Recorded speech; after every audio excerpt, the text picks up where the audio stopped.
Mark, when we get to the regular meeting, if you could just provide the update on the Opportunity Center Navarro Library RFQ selection. Yep, I figured as much. Okay, good.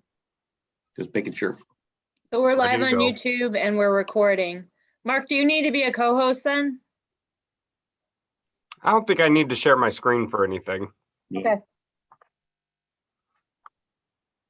So we are live.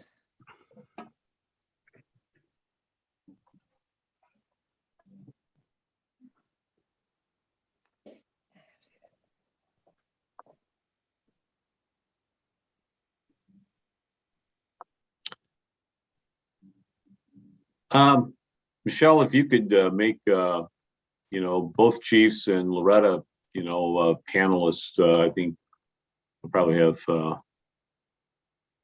some involvement with all of them tonight. Certainly at the burn question with Chief White. So Okay, it's cold in my house too, so I'm gonna go get a Kleenex first because my nose is running and then I will get them on, okay? all right, All right. thanks.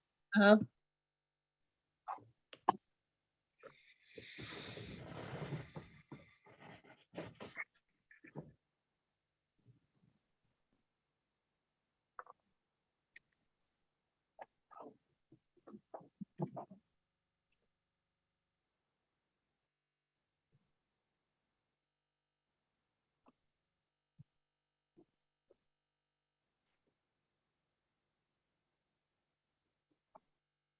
So Vince, you actually want them as oh, he left now. Okay. Yeah. Yep. You actually want them as panelists, right? Yes, I do. Thank you. Okay. Yep. So I've just promoted Chief McCormick. Now Chief White. Except I may have to do, Chief White's on the phone too, I think. And then I'll do Loretta, putting her now a panelist. Good.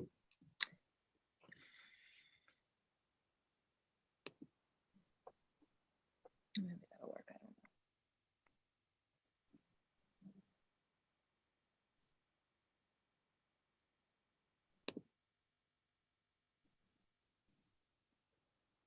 Chief, are you in on, Chief White, are you in on phone as well? Oh, you're muted. Try unmuting, see if we can hear you.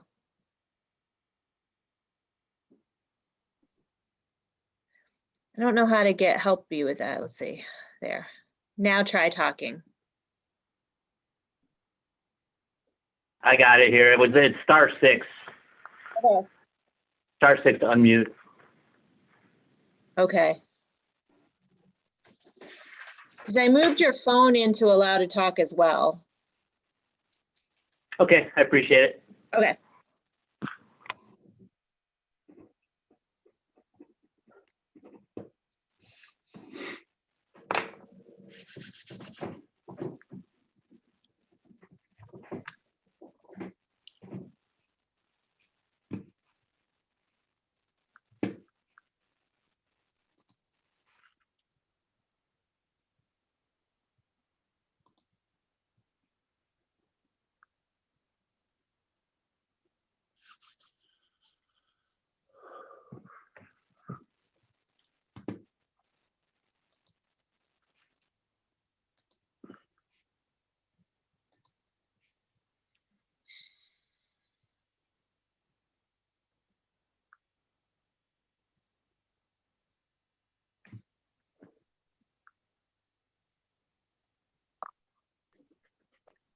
All right, in your honor, I have 6 o'clock, so whenever you're ready.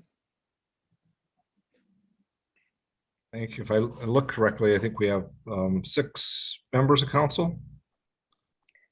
We're missing Miss Vining. Okay. Let me Just- see. If it's her. Just I gonna, don't see you're in the waiting room. okay.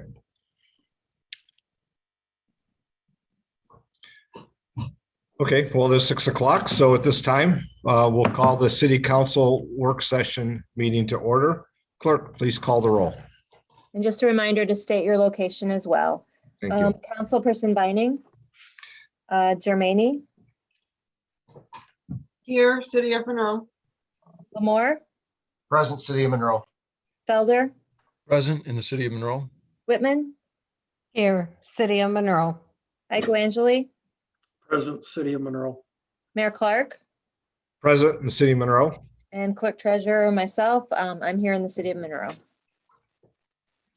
Okay, very good. I know we had several items on the work session. Mr. Pastu, if you just want to just introduce the first item, I guess. Thank you, Your Honor. Would like to just go through a number of aspects with providing council with COVID-19 update. Again, there's some reason for optimism. Although this last week we've seen a little uptick here locally, but vaccination rates are increasing, which is good reason for optimism. But the pandemic is still going. Percentage of vaccinations, we're a long way from achieving our herd immunity from a safety standpoint. Unfortunately, it's still mutating with unknown consequences, and there's a general concern about opening back up too quickly before the vaccinations are far enough along to stop the spread. So, I mean, there's both optimism and reason for caution, but I think we do need to provide some direction for the community regarding a lot of different aspects of our municipal operation. And so that the intent of tonight's work session item. The first item, though, is just to talk about the mayor. I'll let him and the city attorney, Matt Buds, talk about the state of emergency declaration and as it pertains to compliance with the Open Meetings Act. Well, I think I'll start and then I'll turn to ask Mr. Buzz to kind of follow up with some of the items pending on open meetings and some of the follow-up conversation we have to have. So as we're all well aware, it's almost a year to the day here. I think that we met, and following the mayor's state of emergency declaration that we instituted, how we've operated for the past year regarding meetings, taking safety precautions. And as Mr. Pastu said, there's optimism, but also cautious optimism, because things change on sometimes new information weekly, if not sooner. So we've, the legislator talks about remote technology and how we can utilize that. We're going to talk this evening on some of the items that Mr. Pastu has on his list on the fact sheet. But it's my intent that I think that as a council, we've taken the steps we're slowly improving, but still regarding the state of emergency declaration to continue. And I don't say month by month, but I think it takes month reviews is a better way I look at it. And because as we say, every 2 weeks or so, we get new information. Vaccines are increasing, and that's a plus. And I think as we start to see better results there and some other declines, then we can kind of look at this state of emergency from not only the mayor's seat, but also with the council's thoughts. So that's just kind of introduction. Mr. Buds has sent out some information that I'd like him to review as well. And so my thought is we'd continue the state of emergency is kind of where I'm at with our boards and commissions, and still holding some remote technology, but able to comply with the Open Meetings Act. And equally, we'll get to talk about the 4 areas that were in the fact sheet of not just the declaration, but also special events, city facilities, and then parks and recreation. We'll get through those. So I just kind of want to give my position of continuing at this point, at least, and get some thoughts. Mr. Buds. Your Honor, I just wanted to let you know I got word from Miss Vining, and she's having technical issues and will join as soon as she can. Yeah, I was trying to find a message as well. I didn't see one, but she may have called. So now hopefully she'll connect and we'll continue on. If not, maybe she can in by phone to listen as well. Thank you. Mr. Buds, if you would, please. Mr. Mayor, Council, the amendments to the Open Meetings Act that allowed remote meetings for any purpose without further other action will come to an end without further legislative action on March 31st, which is why this item was brought forth for council's discussion. I will say that there is presently pending a Senate Bill 0207 to extend that deadline or period of time again until June 30th of 2021. I've shared that message with administration and the mayor, and that would extend remote meetings for any purpose without further required local action until June 30th. However, based on some information that we've received, it may be, I'll say at this point, I think doubtful that that will pass. Without getting into too much of a, I'll say, political commentary, I think that that's because this matter being tied to other matters relating to state government operations and related issues between the powers that be in Lansing. Nonetheless, the current revisions to the Open Meetings Act allows for continued electronic meetings during a local state of emergency, which, as the mayor indicated, has been in place for approximately a year now. And it's my understanding the mayor intends to continue with that declaration as the process continues with vaccinations and case numbers and those sorts of items. And that would have my support as being appropriate under the Open Meetings Act as it currently stands. And I'd be happy to answer any other questions in that regard. Any questions from council? I guess as the introductions has been received, and then we'll go back to Mr. Pastu to kind of go over some of the local items to the facilities, special events, and parks and recreation. We'll look for hands up here. John, go ahead. Mayor, I have no problem with you maintaining the state of emergency. Thank you. Okay, I think I don't see anybody waving or hands on the screen. I'm looking for that as well. Okay, now I've got the screen up. I don't see any hands, blue hands popping up. So why don't we continue on and have Mr. Pastu kind of go through some of the, I'll say, internal items that we need to hear and see if there's some thoughts we have on this. Mr. Pastu. Thank you, Your Honor. Again, we're city administration's recommending that we begin accepting applications for events planned for Memorial Day or later. The applicants would need to address how they'll maintain social distancing, but also that there is an out that we can rescind the approval based on COVID-19 trends. I use Memorial Day as an example. I mean, that will be, 2 months down the road with additional vaccinations, and hopefully, again, the caseloads and hospitalizations and deaths are in decline at that point in time. I did reach out to Chief McCormick to talk about specifically with the Memorial Day parade, having some concern about the staging area where there's an assembly of participants in the parade itself. Maybe not as much concern along the sidewalk and viewing route. And then at the back end, the ceremony that concludes that event for the day. I don't know if Chief McCormick would like to weigh in on it, but I got the sense that they were comfortable with working with the organizers with that. Chief, any comments? Thank you, Mayor. Charles McCormick, Chief of Police. Vince, I think summed it up. We were comfortable with going forward with the event. We did speak, about furthering talking with the organizers and just to address those concerns, especially the staging area and then the service at the end. So. Very good. Thanks. So if council's comfortable with it, we'll start to, they're already starting to come in now, and so again, we'll review them. And again, we've got an internal circulation of these amongst departments for the events, and certainly if there's, and we are going to be adding another section to our event application that deals with,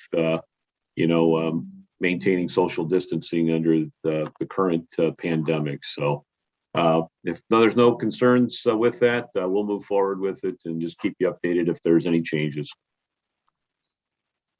Question. Sorry, Councilwoman Germaini. Michelle. I don't have a problem with this at all, but if this goes well and smoothly for everyone, I'm getting a lot of questions about the fair parade. Do you think it will go forward with the fair parade as well if this goes smoothly? Well, again, I think, with just about everything, if the application comes in, we'll review it. And again, if there's no specific concerns raised by any of the departments during their review of the application, we would send them a conditional approval. I'll probably treat it as a conditional approval with the understanding is that if this gets, the trends start going in a bad direction, that we have the discretion to cancel the event. So I hope not, but yeah, but then, again, that's going to be at least 4 months down the road. So hopefully we're in a better spot 4 months from tonight. Thank you. Okay. I see nobody else waving, so Vince, I guess continue. Okay, talk a little bit about city facilities. Since the declaration was issued last March, we would propose to, and its continuance, continue to maintain the social distancing practices. As you know, we've put a number of protective measures at the counter areas, but would still require individuals conducting business in city to wear a mask. All first floor counter areas are identified with 6-foot intervals to maintain that social distancing. And again, meetings will be limited to 10 or fewer based on the room size, and all participants entering the meeting wearing a mask. I would have the Sawyer House still closed for rentals. Again, there's more of an assembly component to that operation, but I do think we need to, again, and it's been a strain on them, and we've not requested the $5,000 for the rent associated with it during this pandemic period. So to try and help and assist with that closure of the facilities. Again, in the case of the Dorsch and of our libraries, we'll follow the policies established by the county library system. Both the Opportunity Center, River Raise, and National Education will maintain their own policies as it pertains to social distancing, knowing full well that they'll utilize best practices while the pandemic is still existing. So in a general sense, we'll kind of open it up a little bit, but still require the social distancing with individuals doing business in City Hall. See if there's any questions regarding City Hall. Okay, Vince, I don't see any hands. So, with that, the last item we have is to talk about Parks and Recreation. In the council packet, I attached a memo from Director LaPointe to myself regarding the programs, the facilities as well as the programs. It was very well laid out, our conversation last week, and just I'm going to use that as a guide. Loretta is a panelist tonight, so feel free to pipe in at any point in time, Loretta. But I'm just going to walk through each one of these items just for council, but also the public's benefit. The restrooms will be opened as scheduled. After the last freeze concern goes away, and that it will maintain the regular maintenance that we've had in the past, which is, I think, a couple of times a day. But we're not providing any hand sanitizer in there as well. Again, people putting their hands on them. There'll be a sign posted with COVID-19 guidelines, staying 6 foot apart, masking. All of the nets on the courts will be put up the week for informal play. That'd be both tennis and I think pickleball. And the park seasonal staff will be hired on their normal timelines. So for both parks and even DPS, last year we did not hire any seasonal part-time staff as we've done historically. This year we're looking at doing that for both departments.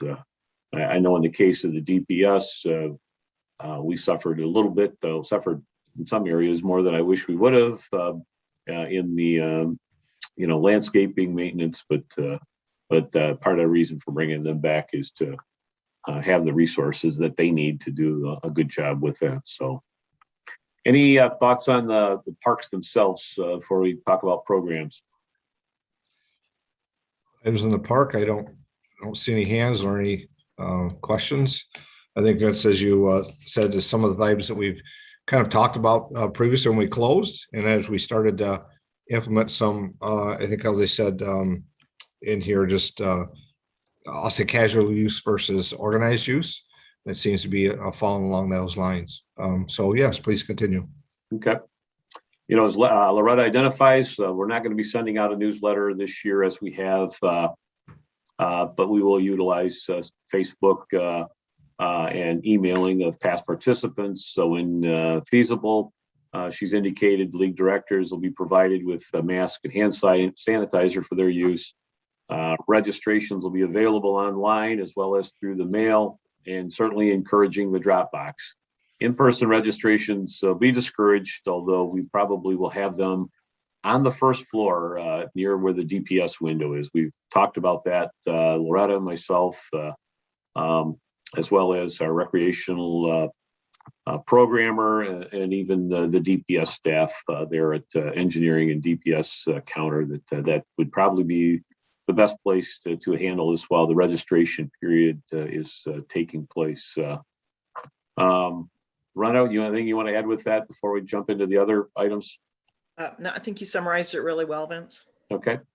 Garden plots can be rented by Dropbox, online or mail, but not looking for any in-person registration. Youth ball to begin, shortly after this, and with the season to begin June 1st. We're looking at probably a couple-week delay with that. And the city was looking to collaborate with Frenchtown regarding to share leagues and registrations. If we don't have the numbers for the league play, their seasons have been adjusted to align with theirs. So I don't know if you want to talk a little bit more about that aspect, Loretta. Normally we've started mid-May, but I am concerned and really unsure what registration will look like. Parents may not put their kids in, or more people may come out just because they're kind of housebound. So we'll have to see how that goes. And it just it made a lot of sense for us to have a partner that if they don't get enough kids, if we don't get enough kids, we can kind of mesh and work together. And we've agreed on what we feel are some important rules so that the kids have continuity between both places. And we'll just have to take this year as it goes every day. Just flow with it, be loose, just to make it a good season for everyone. Any questions related to that? Comments? I don't see any. Okay. We talked about it, I believe, last month, and even maybe even prior to that. The use of the Riverside Learning Center ball diamonds, we will be discontinuing beginning this spring. I think representatives from the schools have been informed. We'll be looking to put 2 new T-ball fields at Munson, moving them from Riverside to Munson.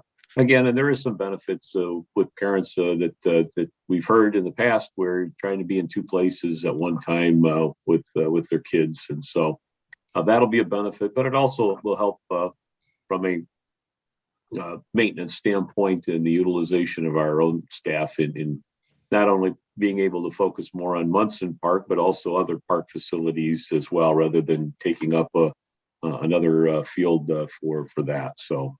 Again, we talked about this before, but we're now going to be implementing that. So, regarding adult softball, again, similar time frame, looking to start the registration process essentially immediately. But the games would begin mid-May. Again, as Loretta identified, about 2 weeks later than the normal start date. With that. She's identified that women teams on Wednesday be limited to 9 teams. The last year registration that we had, so youth games could be held on the remaining fields. Men's games on Thursday start at 7:00 if needed to allow for youth games at 5:30. The city's no longer going to provide scorekeepers for adult games. As identified, the practice has been widely discontinued throughout the state. It's been a great service to our teams in the past, but it's becoming more difficult to find workers, and still with the pandemic present, having additional staff, we think we prefer not to look to do that. And very similar to other places, the teams keep their own scores, which is again pretty common practice in other areas. So kind of a bit of a change here. I don't know if there's any thoughts or comments that council may have related to that. Sure. I see that, Andrew, you have your hand up. If you would, please. Muted, sir. Thank you. Happens to all of us. Yeah, it does. Back to the T-ball courts, actually. When do we anticipate that transition to occur? This It year. will be this year. They're making the ball diamonds right now. Oh, okay. Because I know that we had Munson is on the docket for some other improvements, but is a few years out on per the master plan on many of those things. Do we anticipate on piggybacking some of those minor improvements just for maintenance activities on top of that as well, or is everything else holding? These ball diamonds are going to be put in up front next to between the airport road and the skate park, and they're temporary small fields. To build bigger diamonds would have been more than we could have done this year. Mm-hmm. So the master plan called for youth ball diamonds in the far back past the soccer. So these will be up front, right on the road, close enough that people could run over to use the restroom in the main diamonds and watch their other kids. So for now, they'll just be kind of temporary smaller fields right there. Okay. So it's sort of an interim measure, knowing that there's more improvements to come later. Yes, this doesn't really affect the park plan itself. Okay. All right. Thank you. Very good. Other questions for Brian? Thank you. I like the plan. I like collaborating with Frenchtown. Good job. I know our residents are going to be very happy about this. So great effort in getting this done. Thank you. Thank you. Other thoughts on the overall and the recreation, all the areas, and of course the final review on the adult other programs. Okay. Don't see any. Okay. Vince? Continuing on,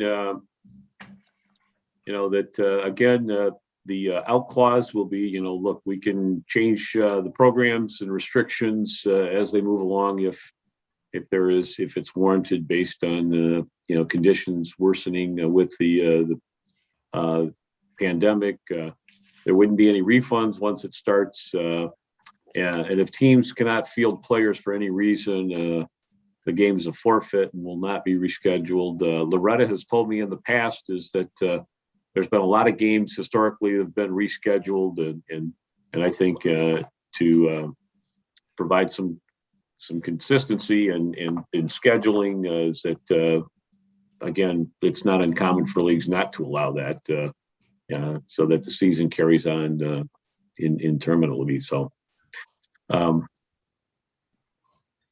and that again, just the general suggestion: stay at home if you're sick, wear a mask, maintain the social distancing with players, coaches, umpires, spectators where possible. Bring your own hand sanitizer. Bring your own equipment or use the sanitizer on the team's equipment before use, and have players sit with you instead of on the dugout while the team is at bat, mostly for youth ball. Thoughts on that before I go to some of the other programs that we have that we're going to reassess monthly? Vince, before we move on, I know that Councilwoman Vining has joined us, and just to make sure we get on the record, I'm glad to see you're able to get through some technology issues. But if you could, your location, so we can make sure it's on the record for the Zoom meeting, I'd appreciate that. Thanks. Yes, Kelly Vining, Monroe, Michigan. Thanks, Kelly. We kind of reviewed the COVID policy. I think that was probably self-explanatory. We just kind of covered it. We're going to talk about the extension on the state of emergency and some of the items as we're currently doing it. I know that you could catch up if you have questions with the manager, but pretty much as we're going forward as is. And we just finished or are finishing talking about some of the on those policies regarding parks and recreation. So that's it. So the last part of it's just wrapping up, some programs and rentals of large groups that we will assess monthly. We've identified concerts, obviously a very successful concert series over the years. Still concerned with the assembly with that. And if there is anything being planned, it may be later in the summer. Again, kind of assessing that. The court dances, very popular, the line dances as well, holding off on that where there is a tendency, free exercise in the park, both summer and fall soccer. Again, just kind of playing it by ear. Same with fall ball, winter adult volleyball. I'm not sure we're going to be doing that any longer. I'll have Loretta talk about that. And then the shelter and field rentals. And that's a pretty significant item, is that, again, as much as you'd like to be able to rent those, what's going to happen is that you rent a shelter and you're going to have an assembly of people. And so both Loretta and I are, recommending to just kind of hold off on that for a period of time. So, and then I'm going to come back and share with the council. I've shared it with some council members that we're working with the Y for putting on some programming. But I'll come back to that if there's questions regarding what we just went through.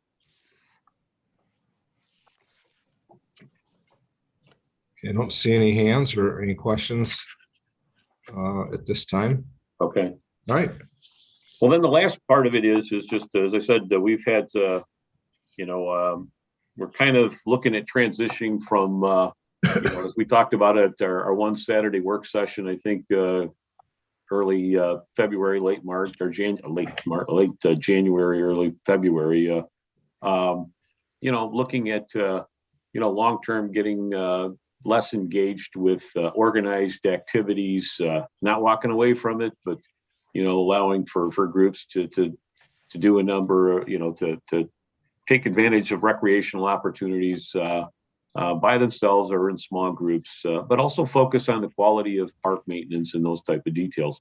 The one thing that we did do is we reached out through Mr. Cochran to the Y and see if there was an interest in putting on some programs of which the city would look to underwrite, such as yoga, Tai Chi, that type of thing. And we got a pretty good proposal for it, and we think it's certainly worth pursuing. And we also think it's a great opportunity to co-sponsor and, with them regarding these activities. So thoughts, questions on it?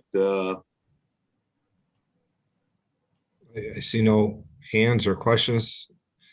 It's just a quick one. I know that as we started last fall, and actually before that, some of the signage and information out there, if I missed it, I apologize. We'll still have some of that present. Will there be some similar signs or something that's updated? Just curious. They will be updated, similar but updated for the policies that we've talked about tonight. All right, very good. I think Loretta's already been in touch with our communications director, Jody Egan, regarding some of those signs to have prepared. So very good. I don't anything for Loretta before? Yeah. Nope, sounds good. All right. Any questions for Loretta? I don't see any. Thank you, Vince and Loretta, for the update regarding not only just the COVID, but also the Parks and Recreation, because that is the comments and questions we all get, and we want to keep people informed. So appreciate the updates, and we'll keep moving forward. Okay. Hey, Vince, I guess your next item there. Or what I have Mr. Cochran talk a little bit about a proposal we received from Bird Scooters. Mark? Yep, thanks, Vince. Honorable Mayor, City Council, Mark Cochran, Assistant to the City Manager and Economic Development Director. I was approached, several of us at city staff were reached out to by the electronic scooter company Bird. If you're unfamiliar, they operate fleets of electric scooters in various cities across the United States as a way to reduce traffic congestion and pollution and some of the things that go along with automobile traffic, and as a way to increase alternative transportation modes. And they reached out wanting to bring the program and the business to Monroe. So I met with him 2 weeks ago and wanted to bring the information to City Council and get your feedback. The way that the program operates is they would hire a local entrepreneur who would manage the fleet of scooters that would be deployed across the city. Every night, the scooters would be picked up across the city at the different staging locations and then redeployed the next morning after bringing them into the nest to charge overnight. And then users can use a mobile phone app to locate where scooters are at across the city to pick one up and ride them to their next destination, or the last mile, as they like to call it. And then they would return them to the closest staging location in theory. And so what Bird is proposing is to deploy 25 scooters in the city beginning this spring after they hire a local entrepreneur. Work with us to find 25 different staging locations across the city where a user would drop the Bird after they've completed their ride to their next destination. And then another user can pick them up. But they download a smartphone app and scan the QR code that's located on the scooter, rent the scooter for a period of time, charges by a set period of time. And then once they drop the scooter off, the user is charged for the cost of the trip. So it utilizes geofencing technology where the scooters wouldn't be functional if they were to leave the city limits. And really, it's up to the local entrepreneur and the fleet manager to manage the fleet of scooters that they would deploy in the city.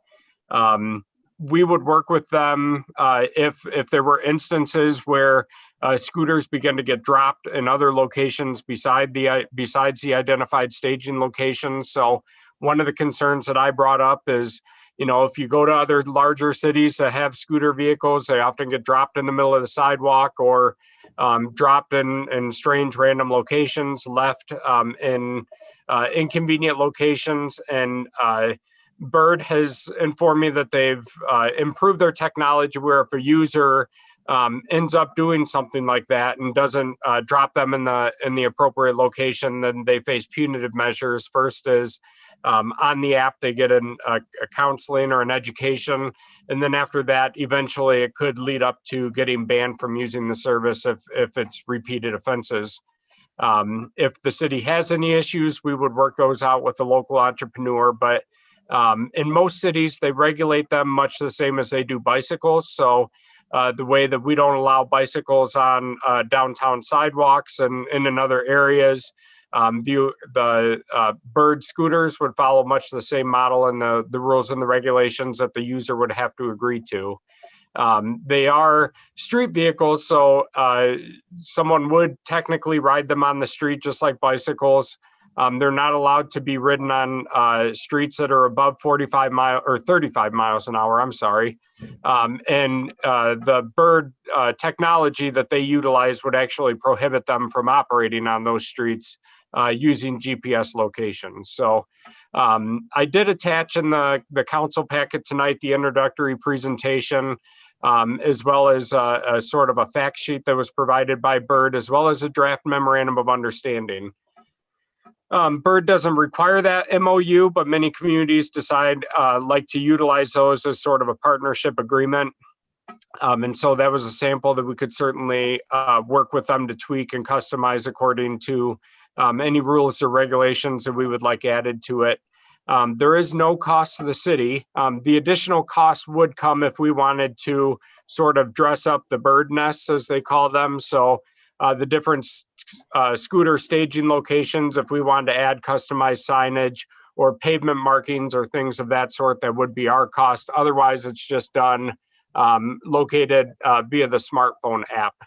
Also, the scooters wouldn't be utilized during the nasty winter months. So they would bring in the fleet according to what the weather forecasts are. So likely, they mentioned probably December through February or March, the fleet wouldn't be operated just because of salt and snow and things of that sort. So With that, that's in addition to the information provided in the council packet. Just wanted to give you an introduction based on the meeting that I had and ask city council if this is something that we would like to continue to explore forward and have the discussion and get your feedback on the program.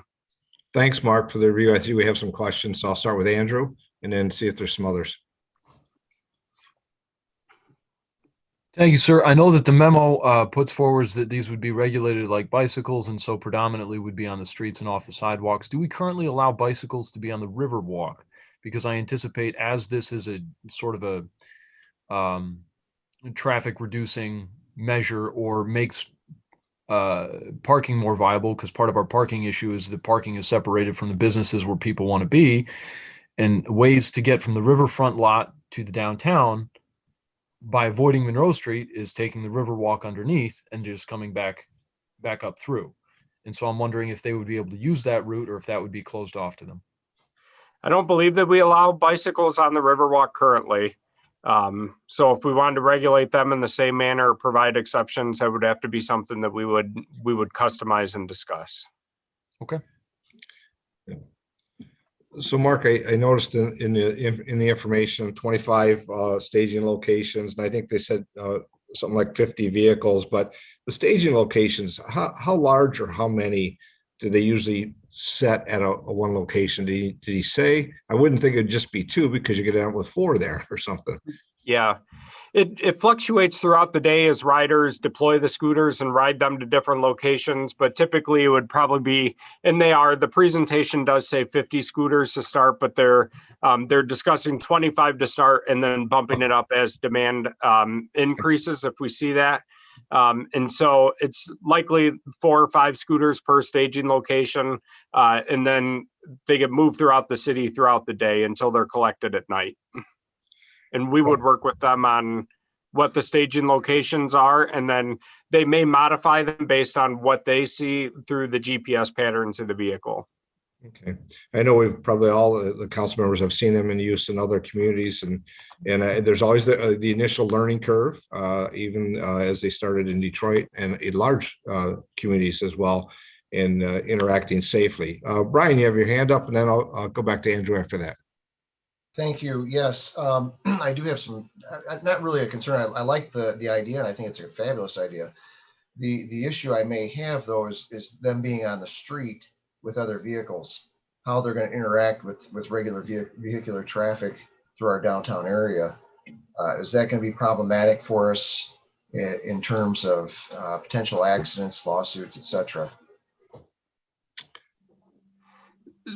So as the mayor indicated, there's rider education that has to go on. There wouldn't be any liability for us. The liability would be between the scooter company and the user itself, them agreeing to certain protocols before they can catch the scooter ride, so to speak.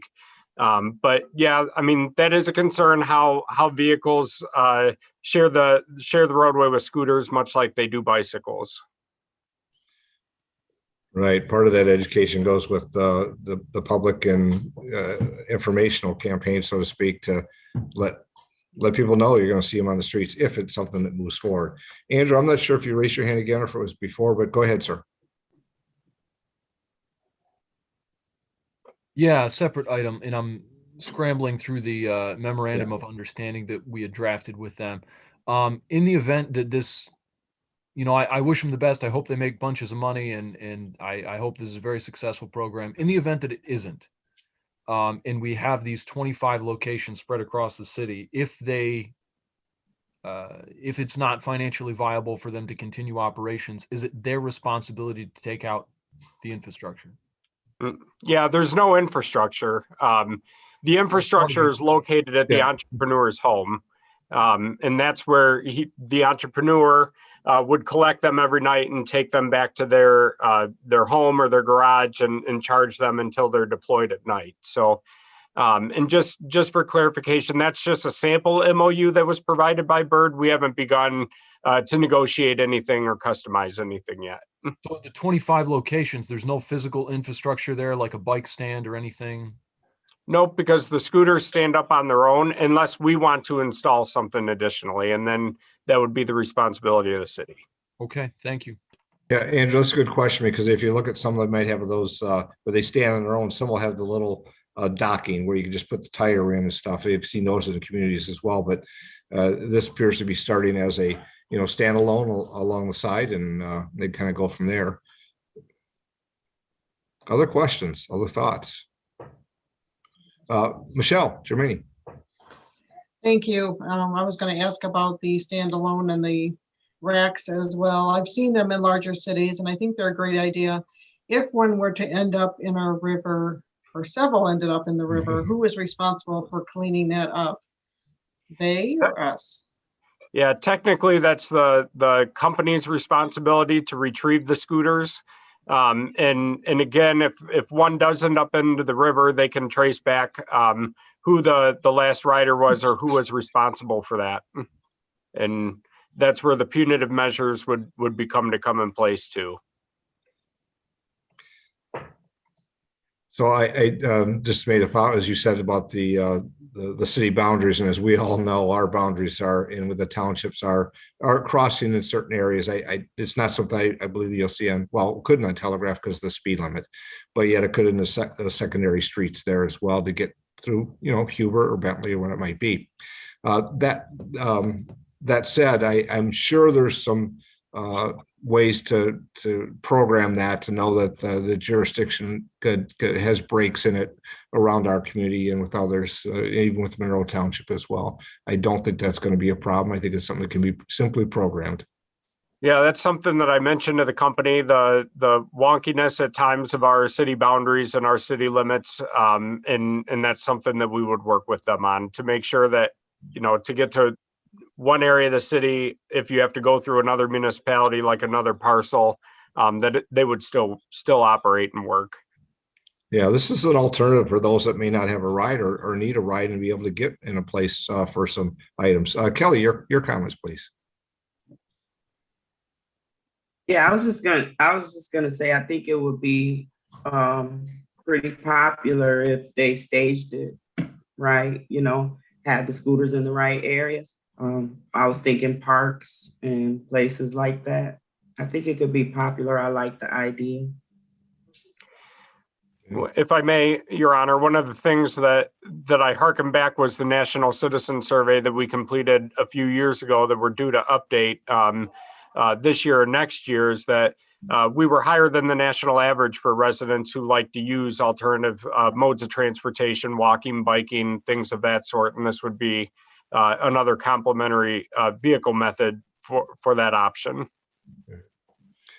As I think as we move forward as a council, we've talked with of course, with our potential revenues to the millage on the trails, as we start putting a plan forward for that, maybe some real implementation next year, thinking about how this might be a component of that as well. It's not just, walking, biking and others and running, but here yet another. They may not be on a shared path on the sidewalk, of course, but a shared path, and it's some understanding of how we mark some of our streets to make that all compatible, especially with the bicyclists and now maybe potentially scooters.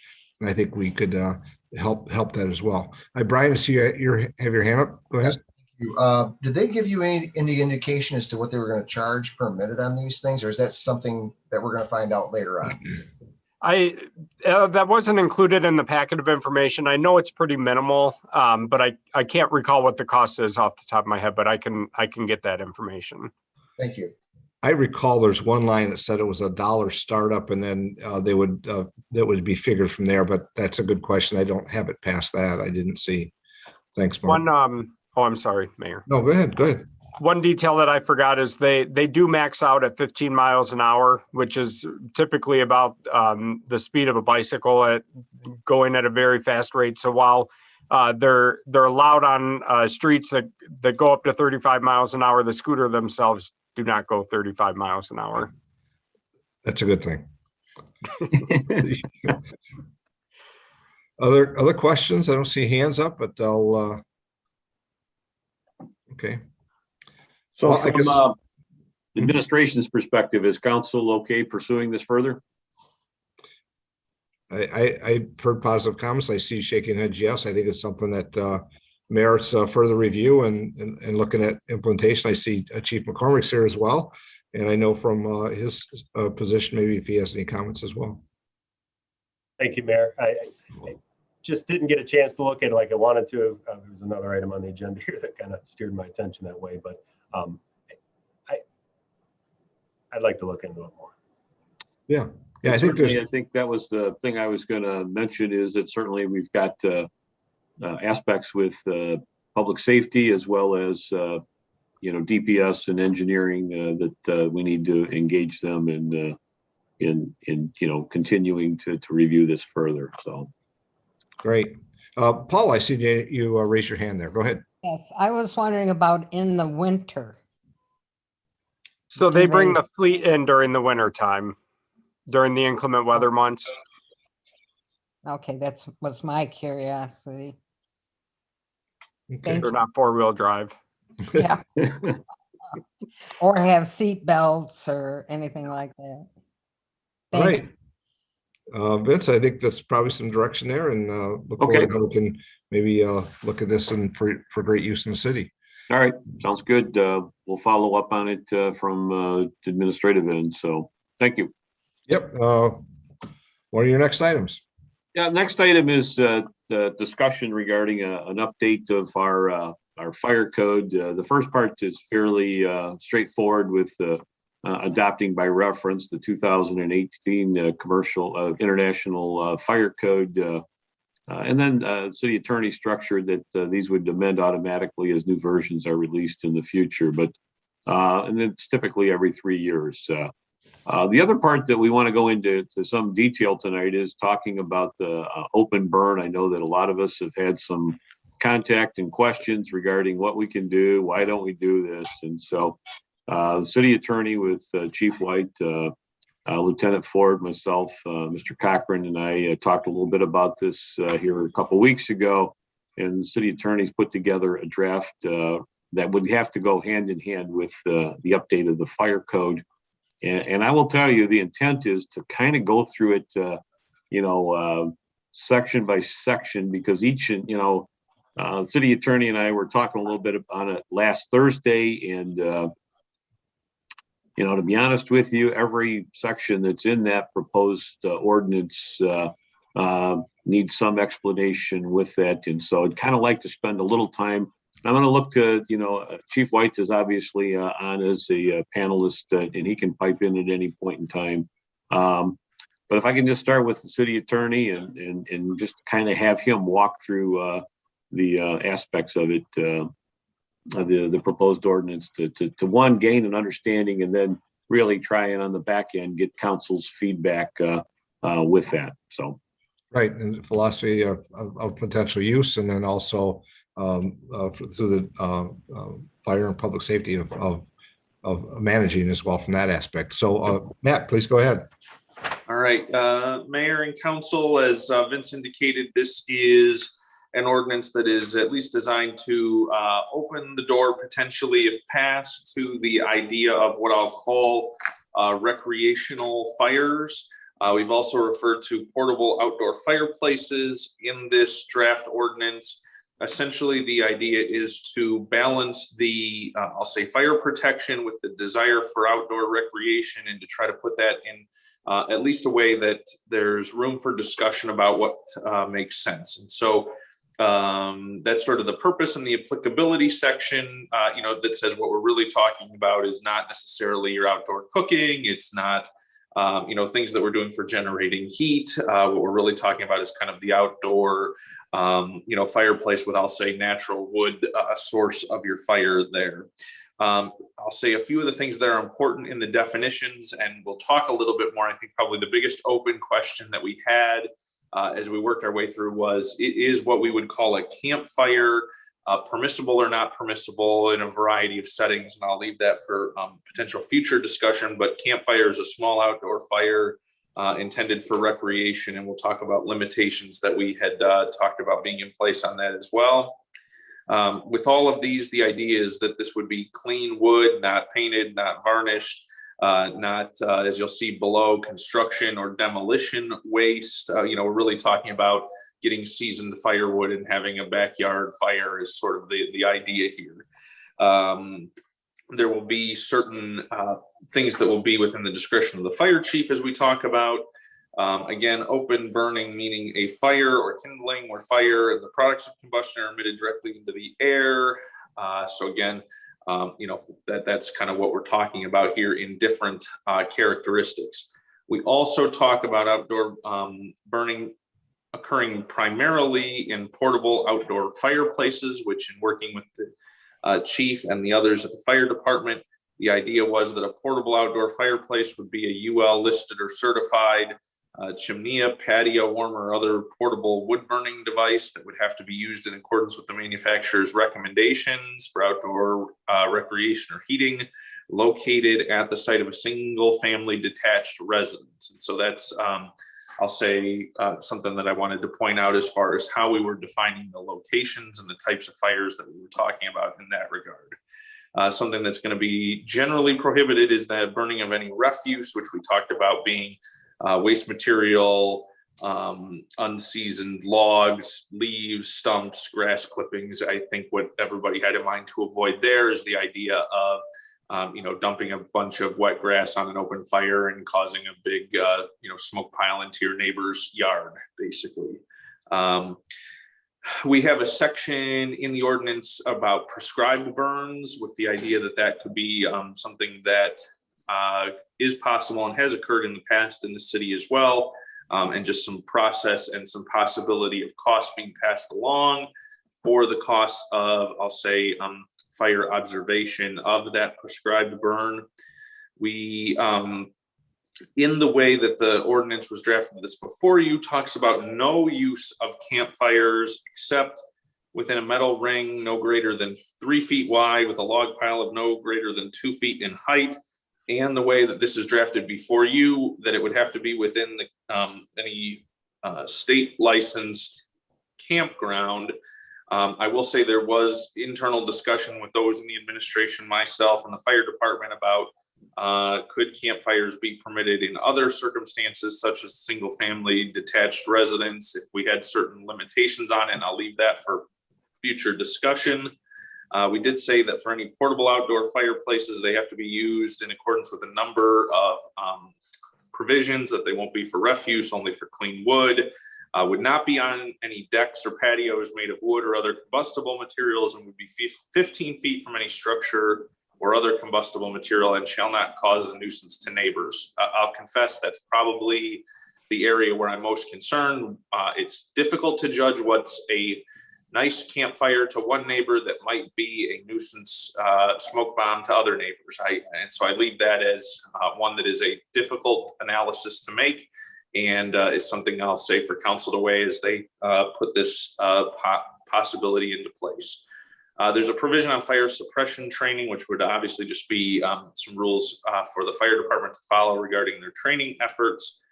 We also have a requirement that the fire must be attended and that there has to be appropriate, I'll say, materials available, such as fire extinguishers or other, to immediately put out any of those fires if that were necessary, and that the chief has the ability to temporarily suspend any burning if weather conditions would warrant. There's a provision about entry and enforcement, and I'll say those are more kind of the legal boilerplate. So that is big picture, I think, where we stand, at least as far as this proposal. I'm happy to answer any other questions, and I would say from a substantive perspective, Chief White, I know, is here and can weigh in on those as well. Let's see if there's questions. Let's see, there's a couple of hands up. I'll go John, then Andrew. Go ahead, John. Thanks, Mayor.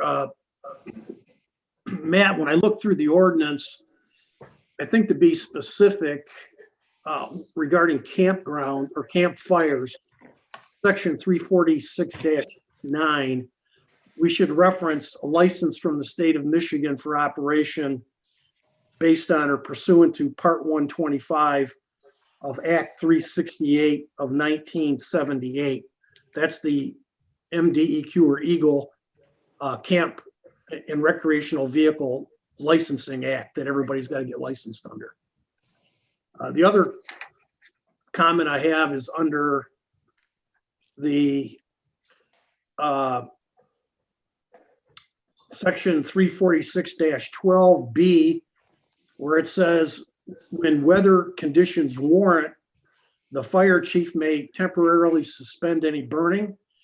My suggestion is that we put in there whatever the Eagle or the ozone level is, because those are announced both on weather channels, local weather, and through radio when we have high ozone. We shouldn't have any burning when we have high ozone levels. Yep. If I may, that was one that I made a note to myself also. I think I would just, my thought would be to remove weather and either just leave it as when conditions warrant or when environmental conditions warrant, something along those lines to give, I'll say, broad discretion to the chief to make that determination would be my thought. Well, no disregard to the chief, but I think from an ordinance point of view, if we specifically have a standard that we have to meet, then we can educate the public. If we have a high ozone day, there is no outdoor burning, period. Thanks, John. I think, you also kind of goes along with that is, what's a windy day, for some people it might be less, but we have to find that safe level of a wind that we'd say automatic is just as a given up front, just state what it is. And it really then it helps everybody know the same standard, and it lessens I'll say the chief having to have a dialogue with somebody what it is. And I think it's a matter of just being safe. And I know the chief can do that, but I think it's just then he can enforce, or whoever could say that's what it states. Andrew, and then Brian. Andrew. Sure. I wasn't really familiar with the first alteration that Councilman Michael suggested, but I think the second one certainly is very prudent. I think giving the chief broad latitude to regulate all things fire in the city at his discretion is certainly a good thing. My understanding is that when there's a complaint, about a neighbor burning from another resident, that the department goes and inspects it, and it's sort of at their discretion now. So any nuisance to other neighbors, essentially that would remain unchanged. If you're causing problems for other people, the city's going to respond to that. So that's largely the same. This isn't opening it up to a free-for-all. This still isn't going to allow, burner barrels. It's still not going to allow burning trash or burning yard waste.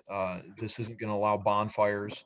I think this is a very marginal, prudent step forward of something that we're sort of aware that people are already doing. And I think that we have to draw the line somewhere and say, this is what's okay and this is what's not, and then be specific about what we're going to allow. And that'll allow us to focus in and make sure that what we see as appropriate in the city is known to our residents, and that we have the department regulate that prudently. So I support these changes. I think this is certainly a step forward in a good direction. Ryan. Thank you. I also support the changes. Are we just going to have the fire enforce this ordinance, or are we going to have public safety, as in police and fire? Well, I think that's it falls within the fire chief and the department there, but there's different. I think I'll have some comments on that as well. I'll wait till after Michelle Germaini, but I think there's also a proactive message that we can have from this once we have something established, and we can publicize that to the community, and we see our employees and whether from any of the public safety see that there's maybe one that's not going to comply with the 15 feet or some other items. There's a way to leave that message as a positive sense of here's how it needs to be complied with. That way we're doing it up front with the messaging and engagement. That's not just enforcement. But understand that things sometimes get to the you look for compliance and then enforcement, but yet there's ways to do it up front to minimize that. So I look at it as a positive. I think as I've heard here, if we can get it messaged correctly and then implement it, I think we're not going to have the problems that I think that some might concern. But you're right, it would be an enforcement out from the fire department. But as we know in these calls, all of our public safety at times respond to that, because sometimes it's having to be put out, and other times it's about a conversation of that they're not meeting the ordinance, and this gives that usable opportunity that I think we're hearing is being agreeable to. I don't know if that helps, Brian, but Michelle. Thank you, Your Honor. I think this is a great move for all of us as well, because I know it's already happening in the city and the people have been wanting this for a long time. But I think we need to be mindful, not only the weather, but the drought conditions. So if someone has a fire and they have one of those stoves and it gets hot, it could catch the grass on fire. So we probably need to put some wording in there concerning dry conditions as well. That's all. Thanks. Thank you. I don't see any hands. Chief White, go ahead, and then I'll make some other comments. I think one of probably the most important parts of this ordinance is an informational campaign prior to rolling it out. Obviously, a lot of people don't know what UL is, but we could give some ideas maybe through some of the Home Depot ads, just to let people know what the rules are. Really a really good campaign. I think would help support moving forward with this. I think it's a great opportunity. Thanks, Chief. That's all I have. Thanks. I think what goes with that is, about the distance, but also the types. That here's the acceptable types. I'm not saying the company, but a type, and why that is. So they're not a large bonfire. We don't want that with things going in the air and the trees. That's not what this is about. It's about being able to sit around in a relaxed fashion. The distance away from structures. It sounds simple, but yet we have to make sure that if they're not meaning it, that we take care of it up front. No sense in waiting for something to occur that could, if we see that it might, and then make that follow up with a positive interaction and the safe reasons why. This is the chief had said. I think these are positives. We know that there's those that are, and I know that you've seen that I have probably where they get the chimney sitting on the back deck. Well, that's not a good idea. And I think that's some of the things that we can be positive about and say, but here's where you have space for that and why. And that way we get on a good level of making it use for that within the community. Interesting as this came forward, I'll just share this. I'm sure some of you already saw that, but the day before we received this, the city of Warren had passed, their council had passed unanimously the use of something along these lines, and they talked about it. And there was some that didn't support it in the community. And I think it's because you got an information campaign you have to do. So I agree with you, Chief White. Other comments or questions? Yeah, the only other thing, Mayor, I'm sorry. No, go the ahead. only other thing I would say is, as far as the nuisance aspect of it, if the police or fire respond to a nuisance complaint, we have to have the authority put into the ordinance to have them extinguish the fire. I think that's probably a pretty important aspect of the ordinance as well. Yeah, I agree with that, and the council will as well. If we're going to send a response to something that's just not meeting the expectations, there's got to be the ability to get things resolved peacefully and also correctly for all. Thank you. Other comments from council on this item? I look forward to the tweaks that John and others have brought up, and something to come back to us, and we can maybe move something forward for the year. Vince, go ahead. Yeah, I just wanted to, earlier today, Community Development Director Jeff Green sent me an email related to this topic, and he's got some general concerns about it, particularly in the past, they've responded with some of these items with open burns from the code enforcement end of it. But I think it plays on, that, he's in some of its semantics, but the open burn, if there's maybe a focus on recreational burn, and the significance is you can, start people morphing into, burning of leaves, as he put, cardboard, building material, even garbage, if in the pretense, as he said, of open burn. So it may be one of those things, how we, title it may make a difference in managing that expectation, because, unfortunately, these things can morph out of control, and certainly there's some more work based on some of the comments that we had tonight, but clearly defining the, conditions, but also enforcement actions, and again, just offering up just title work, not title work in the sense that we're used to it, but just the title aspect of it, frame it properly, that it is really intended for recreational use. Any issue with just limiting it to single family detached residential?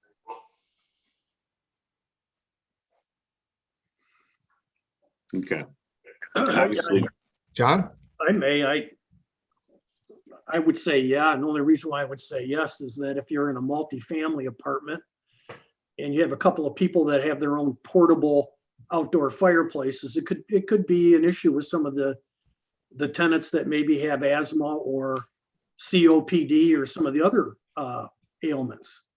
I think regarding the title of the ordinance, I don't know why we just don't use the portable outdoor fireplace ordinance instead of open burning. Yeah, You know, we'll come up with something clever. yeah. Okay, I don't see any other hands. Vince? Nope. Okay. I think we got a little more And to up there? work internally on it. I'm not sure what the timing might be when it comes back, but we'll have it when we think we're ready to bring it back. So. Thank you. I know that we're up about 7:05 and you got some items. I know that some might go quick, but some others that maybe comments, but go ahead.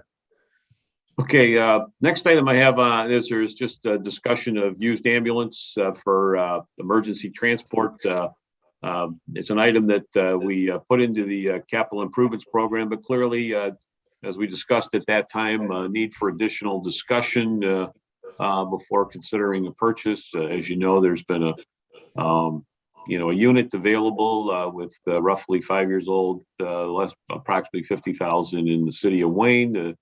And I think the price is 35,000. So I put that out there for discussion. I know that we've had some discussion in the past about utilizing, the pumpers or even the Quint in responding to medical runs with that. And so, this may be an alternative, even if it's not involved with transport. So I've asked Chief White to put together just a brief outline for discussion for council. And I guess at that point, I'll just have Chief White talk a little bit about the introduction before we go into answering any questions that you may have. Chief? So obviously this was kind of born from COVID-19, another victim of COVID-19. We, back in the beginning of the whole thing, we were kind of looking at ways to respond in the event that MCA had difficulties responding. So we were looking to try and put our old ambulance back into service, and obviously those were too mounting as far as the issues that we have with the ambulance. We did reach out to some of our partners, to talk to them about it as far as personnel and vehicles as well. And we have plans in place, but this is obviously a good fix. I think it'll help us meet the needs of the citizens in the event that there's any kind of mass casualty, or even if COVID, obviously there's new strains coming out every day, and we have concerns over that. So we're looking at ways to deliver service the best we can. Obviously, I gave you guys kind of a rundown of how we respond with my letter. I'm open for any questions if you guys have any questions as far as. See if there's questions to start. I know that I guess maybe I'll start. I know that we received a correspondence from Mr. Pastu earlier this afternoon regarding the public safety analysis and the updates there, some timelines, some schedules. As I think about that, I know that's been a conversation for council here ongoing. I think that starting, we're kind of, this item is something that may or may not fit with what the outcome is out of the public safety discussion. I'd be a little, I would be hesitant to purchase at this time. I think there's more information that's needed. I appreciate the report from Chief White with some of the background. Item on MCA, I guess if there was issues, I'd hope we'd know if they were unable to meet their obligations by our contract. Before we do that, I think there's some alternatives as well. I just think we need a lot more conversation before, in my opinion, moving forward for the purchase. But more so, I'd like to hear how we move forward with the public safety discussion and whether that's an item that should or should not be considered. I'll take other comments from the council. I know that we're not making a decision here, but John, go ahead. And then I see we've got a couple hands popped up with Brian as well. John, go ahead. Thanks, Mayor. I guess my opinion is I like the idea of having redundancy. I've always been a proponent of making sure that we have enough equipment in order to facilitate if we had mass casualties or we had a natural disaster. And the fact that if MCA was tied up with a large crash on 23, I-75, Telegraph Road, we had the ability to respond. I also like the idea that we're not using the Quint and the pumper for medical runs. I mean, we have to, these are multi-million, or one was 500,000, the other one was 750,000. We put a lot of extra miles on this equipment to run for medical runs when we can have an ambulance that's priced out at $35,000 or $38,000 with 50,000 miles that can make the majority of the runs. I understand the balance with with waiting for the Fitch report, but then I also understand missing the opportunity that we may have to buy the ambulance. And regardless, if we went with fire, police, PSO, authority, I think we're still going to have a need for an ambulance to provide medical response. So I think we should move forward with it before we lose the opportunity to get the piece of equipment. That's my thought, Your Honor. Thank you. Thank you. Brian? Thank you, Your Honor. I do agree with you. I think it's something we should wait on until we get the review of the Fitch report. And just want to remind everybody that we do have other vehicles in the fire department currently that can make medical runs. And those are the vehicles that should be used. So I think this would be not only redundant, but double redundancy. And I don't think there's a necessity for that. I think we've already got the redundancy built in. I think we're good to go with what we have. Michelle Germain. Are you muted? Thank you, Your Honor. Thanks. Hear me? Yep. I've got a question for Chief. If you go on these medical calls, is it something that would be charged to the insurance? Does it cut?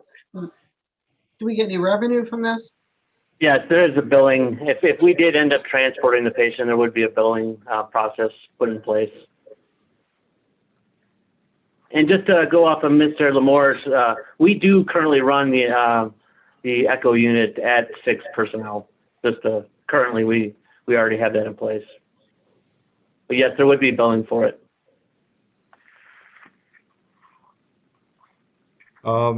Andrew. Thank you, Your Honor.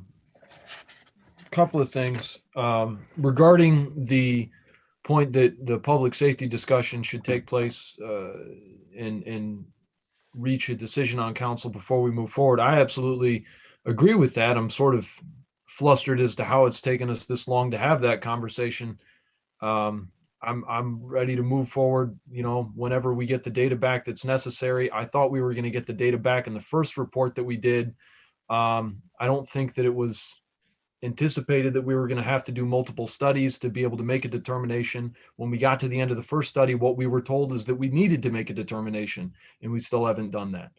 So I agree with you that decision needs to be made. I'm happy to sit down and have that meeting whenever you would like to.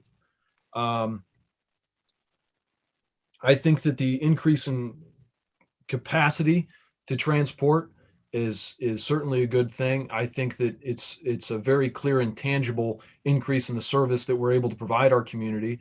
I think no matter what direction that we're going to go in the public safety discussion, that our medical response to this community is a part of that. And I don't know why we would want to not have that in our toolbox, regardless of what direction we choose to go in. I think that the revenue discussion, the point that Councilwoman Germaini brought up, is certainly something that we're going to have to look very closely into. That's certainly something that might have some promise, given the financial complications that all of us here are having to tackle. And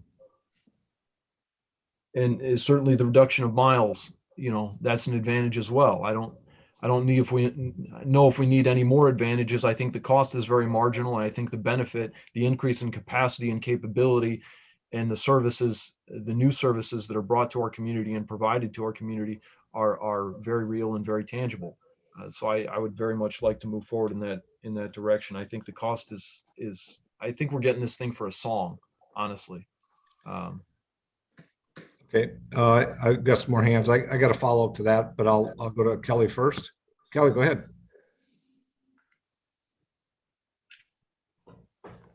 Yeah, I think we need to move forward as quickly as possible on this purchase. I also don't relate the public safety study with the purchase of the ambulance. I think the fire chief would know best what the needs are in his department. I think the cost is very minimal.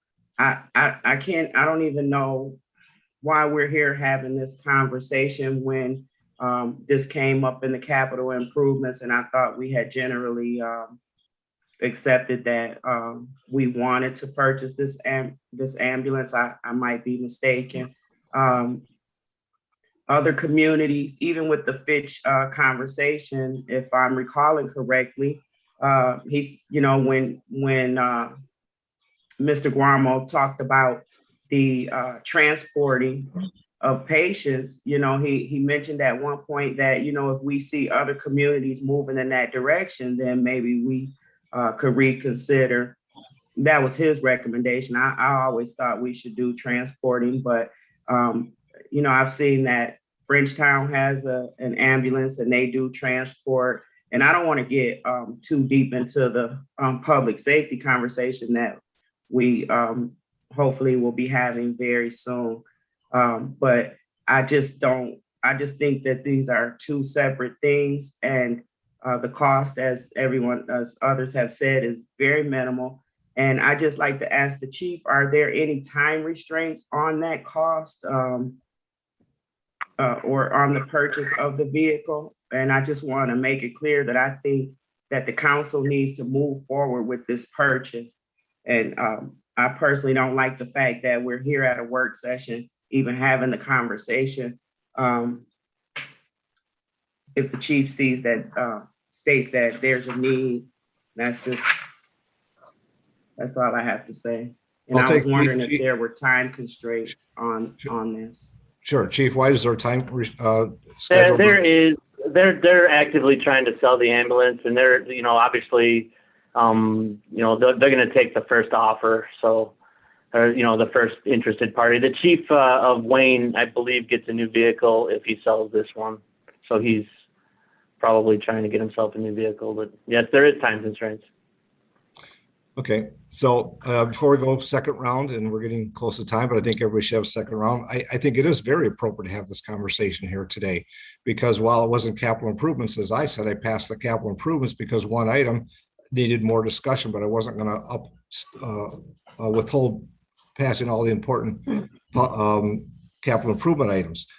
The report by the chief, while it gives us information, doesn't have everything. There's more than the cost of the ambulance, if I understand. You have to outfit it, then you have to be licensed to operate it, which we're not. And then, as the chief said, it takes 6 people on the shift. And we haven't done the analysis of how many personnel we're going to have within our public safety. So it is tied to our public safety discussion. We all know there's going to be reductions in public safety. If we set standards and minimums now of what is going to be, that means it has to come from somewhere else. And I think it is important to have the discussion.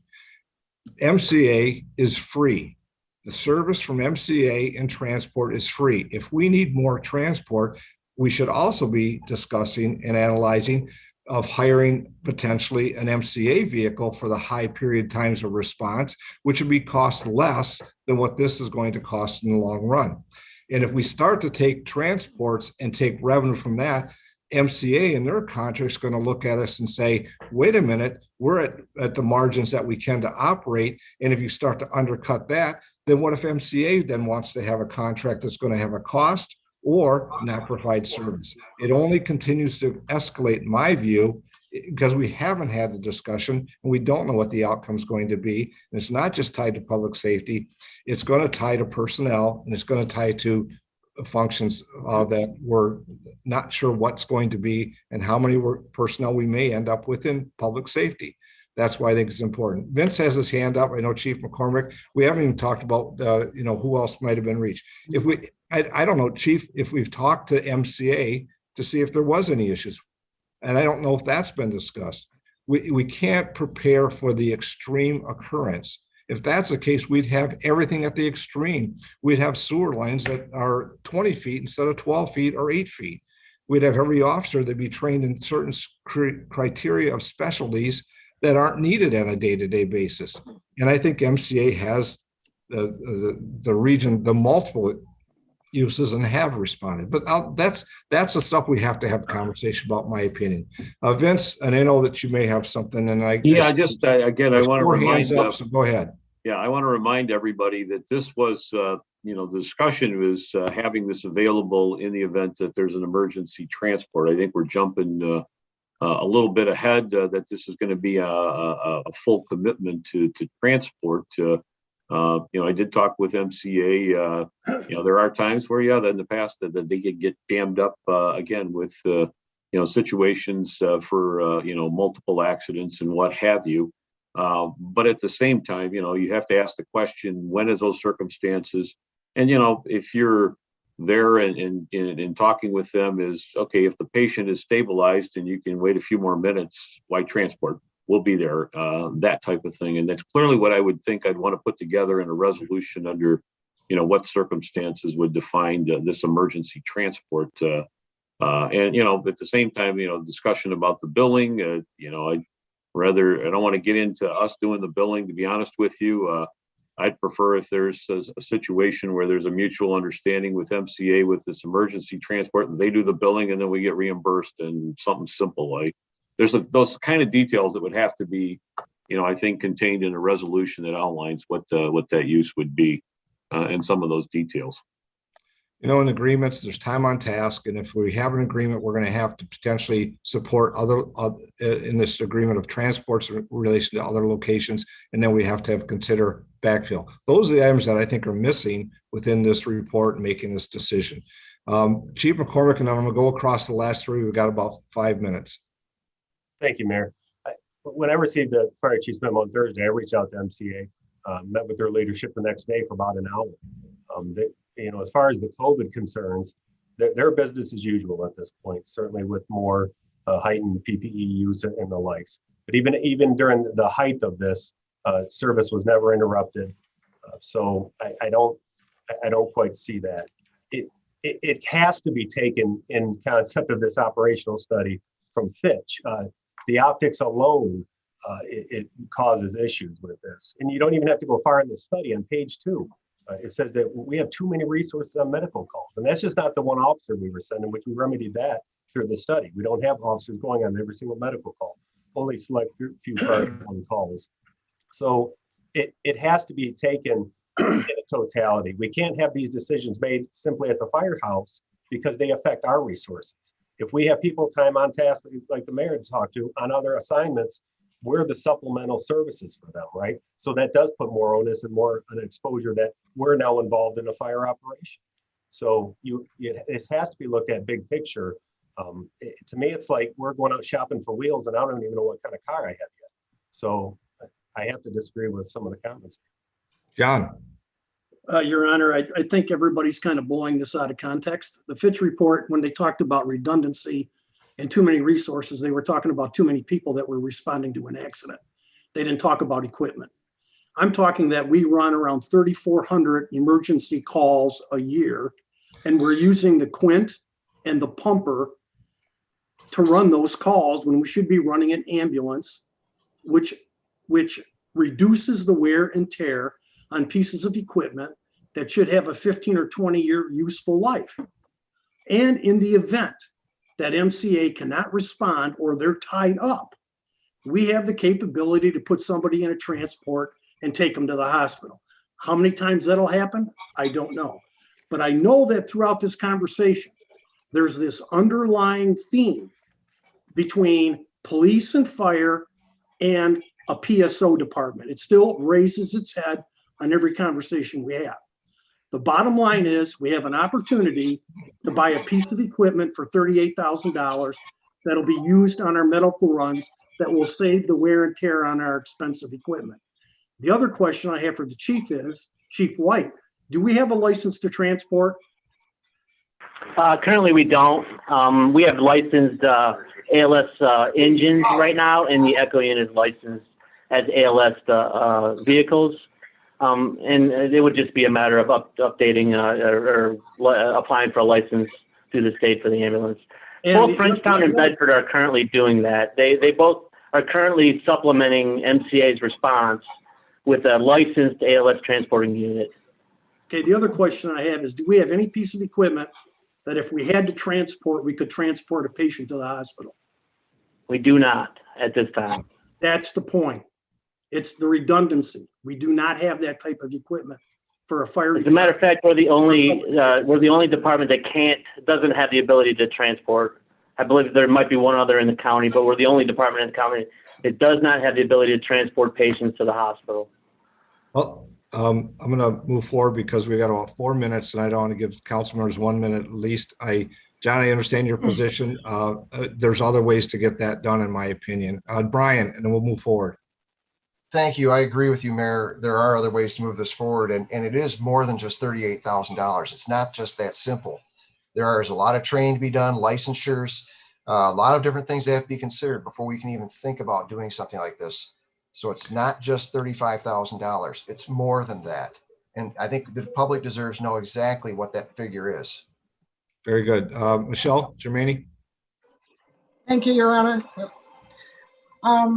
I think if we can provide a better service to our community, medical-wise and financially, that this deserves to be discussed. And I think the fire department deserves something to work with. That's how I feel. Thank you. Andrew. I think a point that the mayor made gives some concern. You know, if we're subject to the whims of MCA's willingness to operate in our community, and there's nothing that guarantees that, and he's brought up the possibility of them wanting to cease operations given certain political occurrences either in our community or in others throughout the county, because they operate not just in the city, then it makes me not want to rely on them. It gives me cause for concern. And I think that for the same reason that we don't want to rely on the sheriff's department to police the entire city, I don't know that we want to rely on MCA for all of our medical services. That there's a certain density and demand for service that exists in this community that's particular to it being a city, that someone who's responding to countywide events can't necessarily provide that focus. I have other comments, but I think that they are more prudent for a larger discussion. I know that we're running out of time. We are, and just sort of clarification, I'm not saying the MCA can't provide service. They have, and they have for many years, and they're not saying that they won't provide service. So I guess I need to clarify that if it's misunderstood. My point is that it's free. It is free for transport. It's free for medical calls. And if we start to intrude on that, and the county starts to intrude that, and they choose not to, and I'm not saying they will, but at some point it's a cost analysis, a benefit cost analysis they'll do.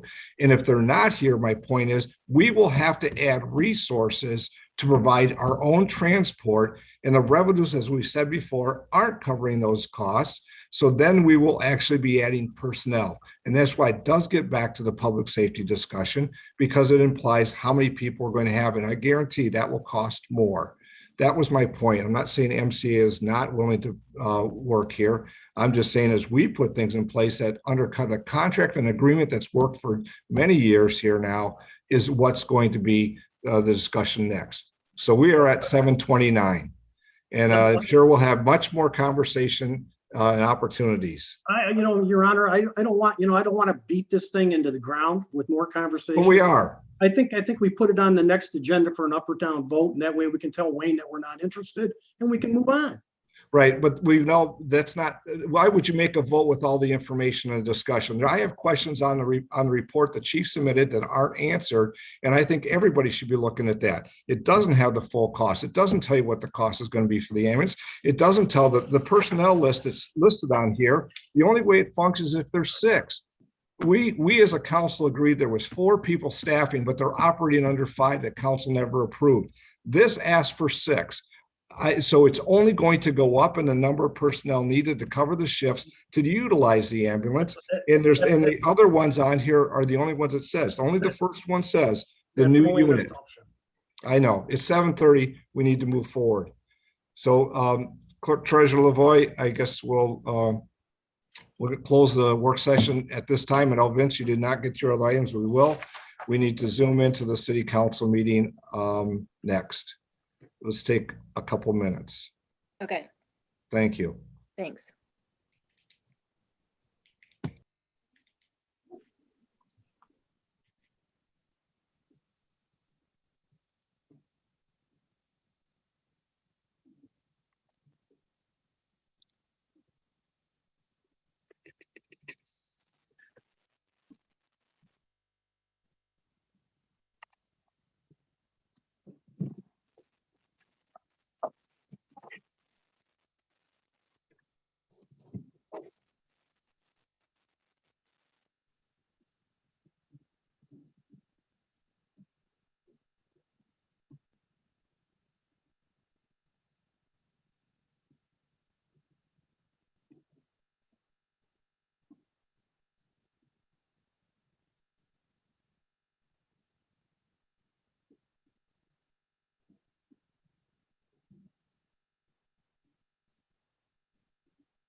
Clerk Lavoy, as council members come back, we'll watch and then see before we get started. Very good, sir. Thank you.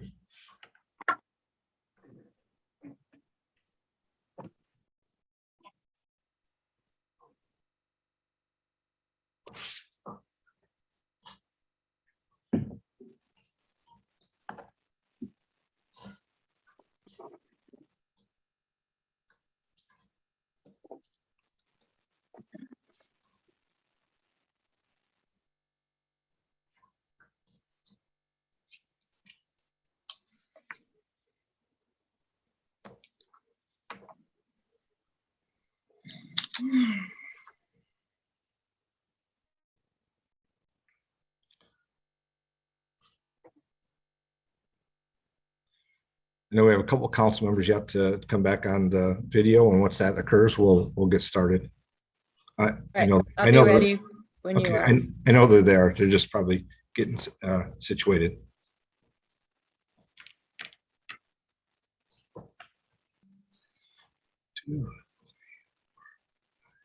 I see all council members are present. So at this time, we'll call the city council meeting to order. Clerk, please call the roll.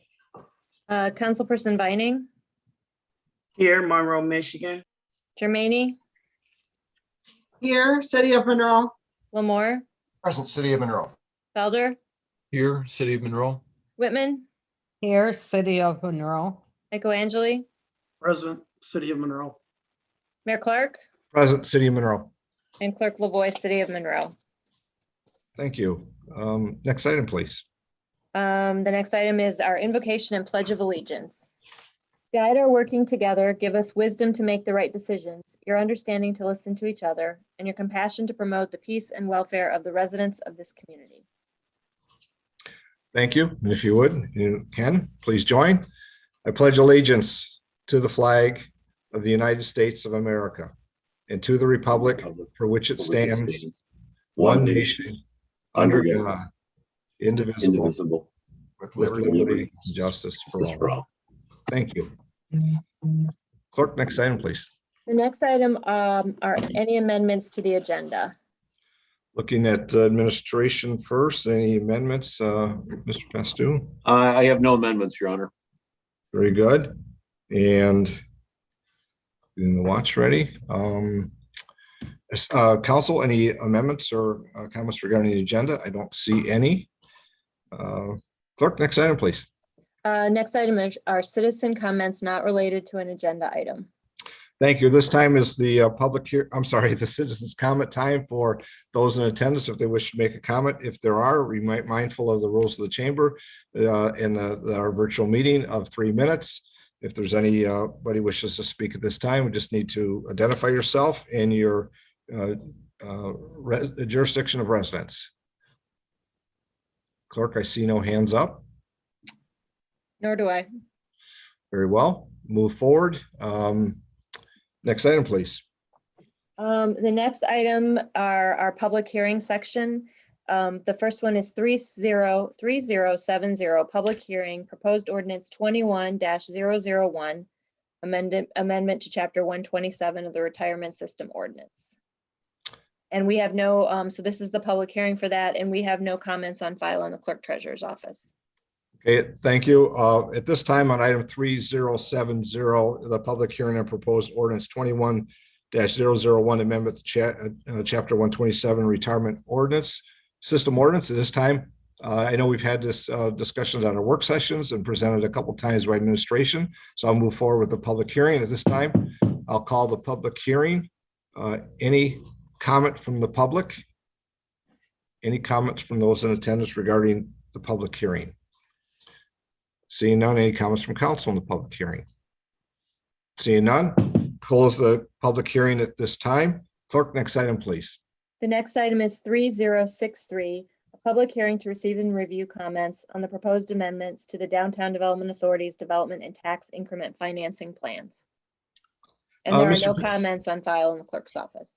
Thank you, clerk. I'm sorry. Apologize. Mr. Pastu, and I think Annette's with us as well, but if there's a background on before the public hearing, if not, we'll move forward.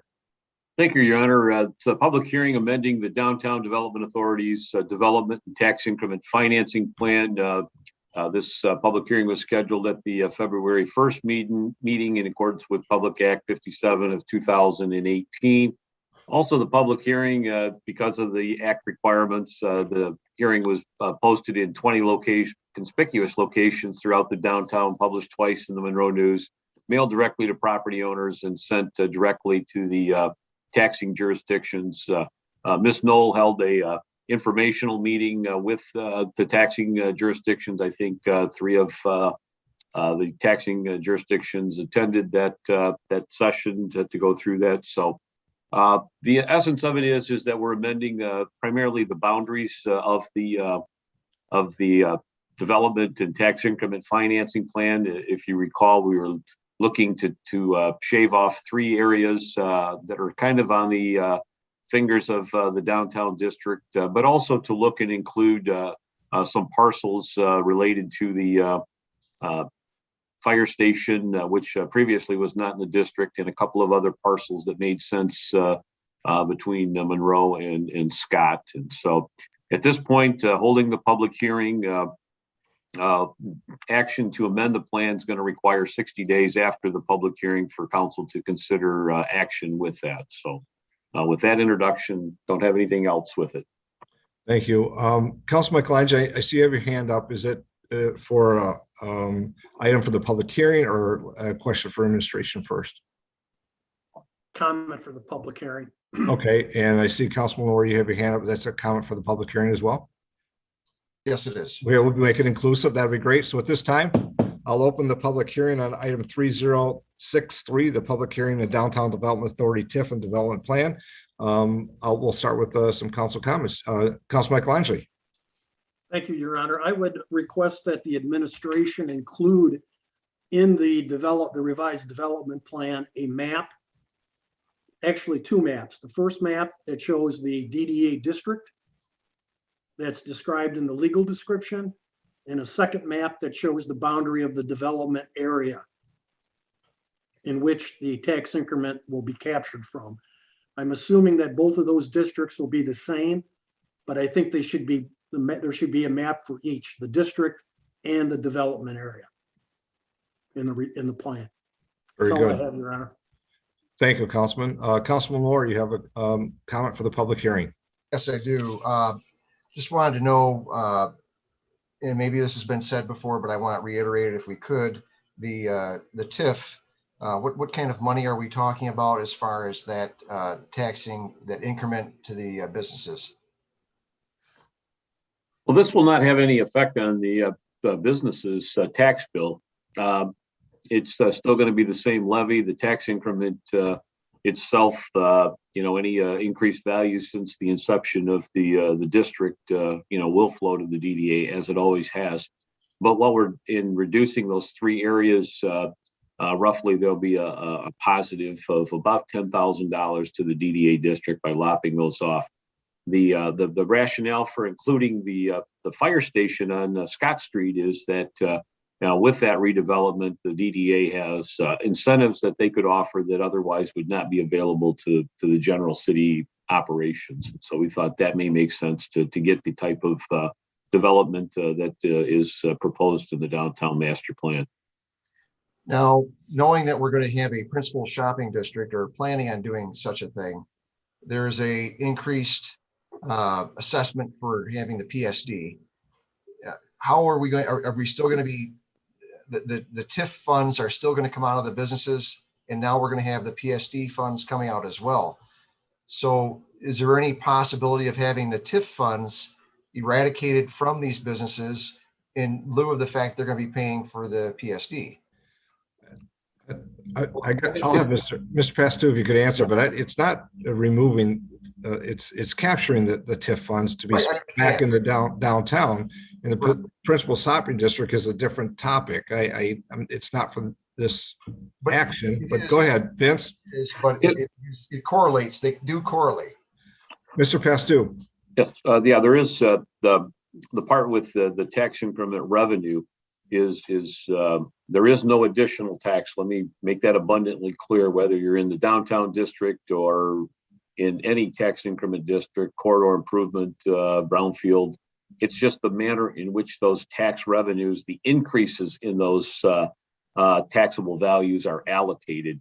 But there is no difference in the millage levy that a downtown business owner pays in relationship to any other property owner within the city that's classified for commercial or industrial or non-homestead or that's a homestead. The PSD is a different, aspect where there's a direct potential for additional revenue source, but the allocation of the tax increment district from the DDA does not affect existing businesses whatsoever.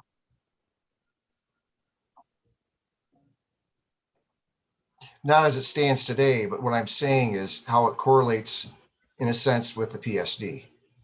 Well, if I may just expand upon that, they would actually been, from our recommendation when we talked about it earlier with the PSD, would actually have different boundaries than what the DDA is.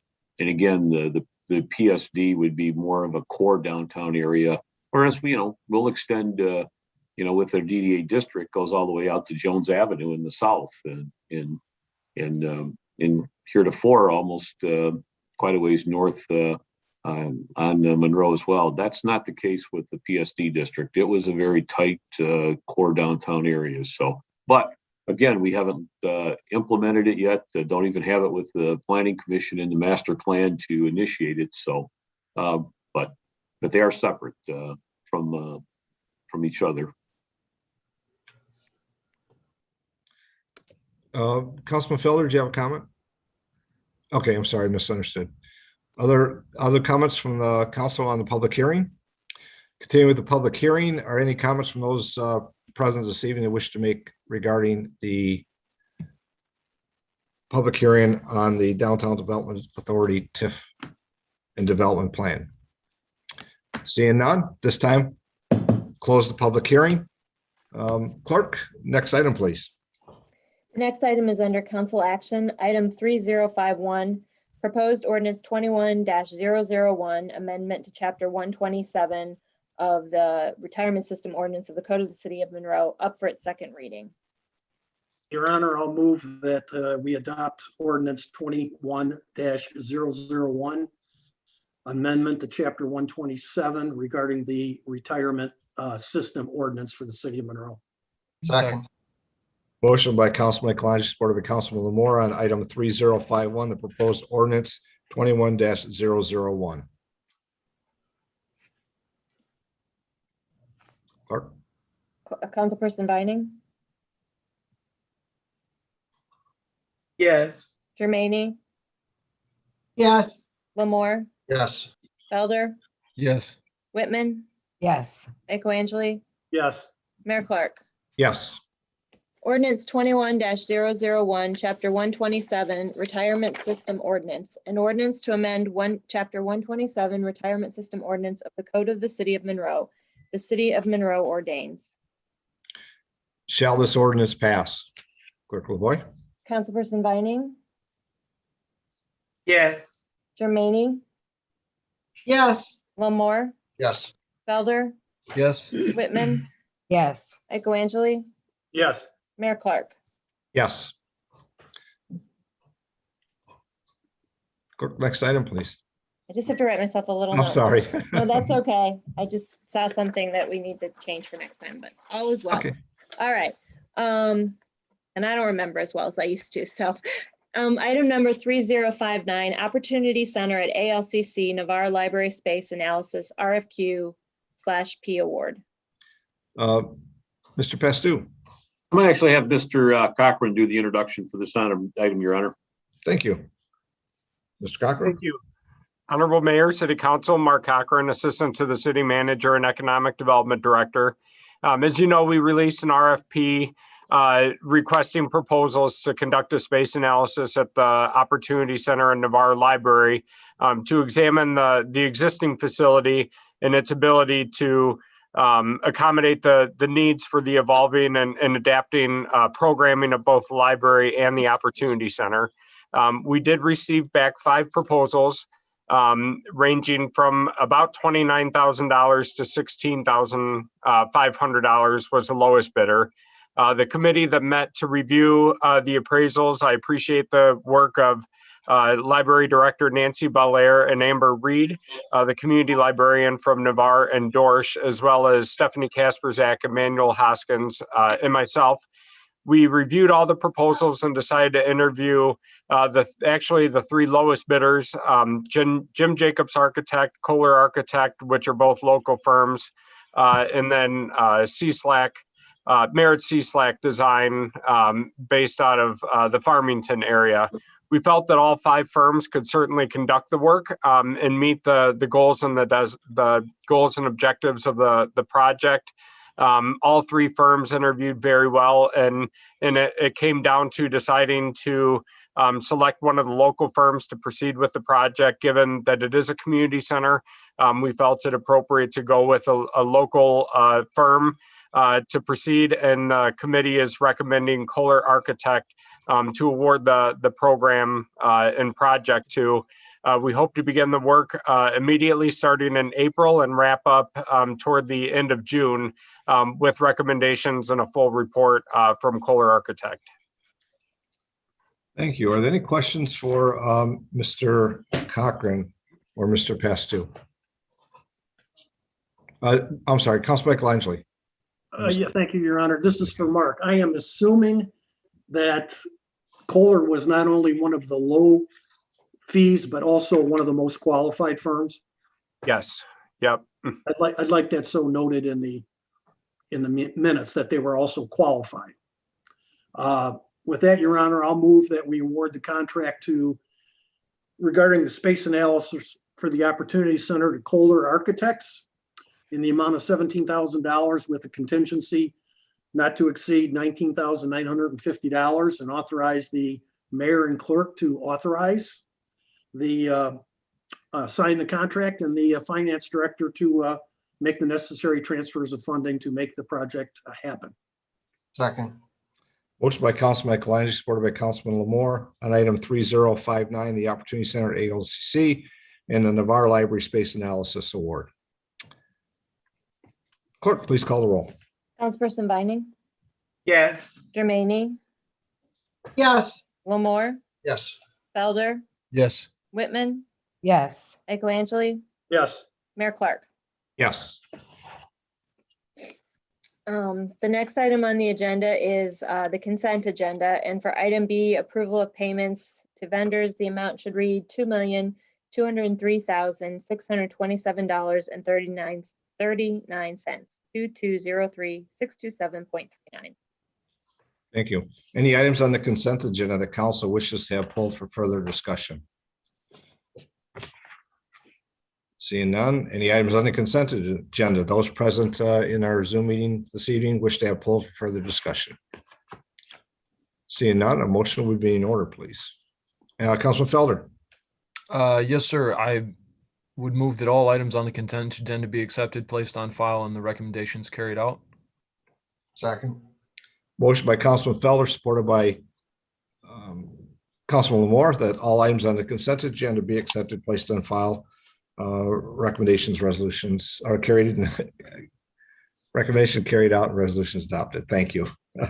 Clerk, please call the roll. Councilperson Binding, Yes. Jermaine, yes, Lamore, Yes. Felder, Yes. Whitman, yes, Echoangelini, Yes. Mayor Clark. Yes. I have no further items, Your Honor. Very well. Let's see. Council comments are next. It is March. Councilman Vining.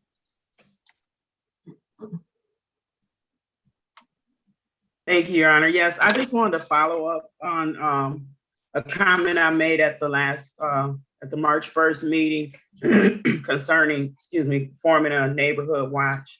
And I just wanted to report that I've met with the chief of police and some other interested parties, and we are moving forward with that. And I also wanted to address a citizen's concern one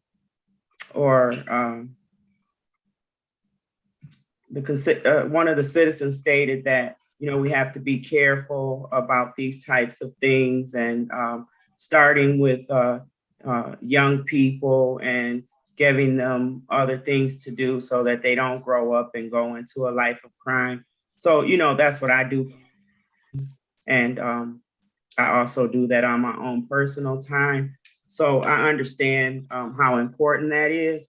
I just want to say, when it's in your neighborhood, it's, you tend to look at it a little different when bullets are flying through your home and your car.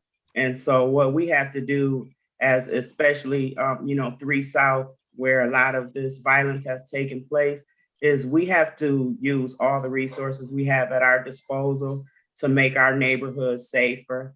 And it's not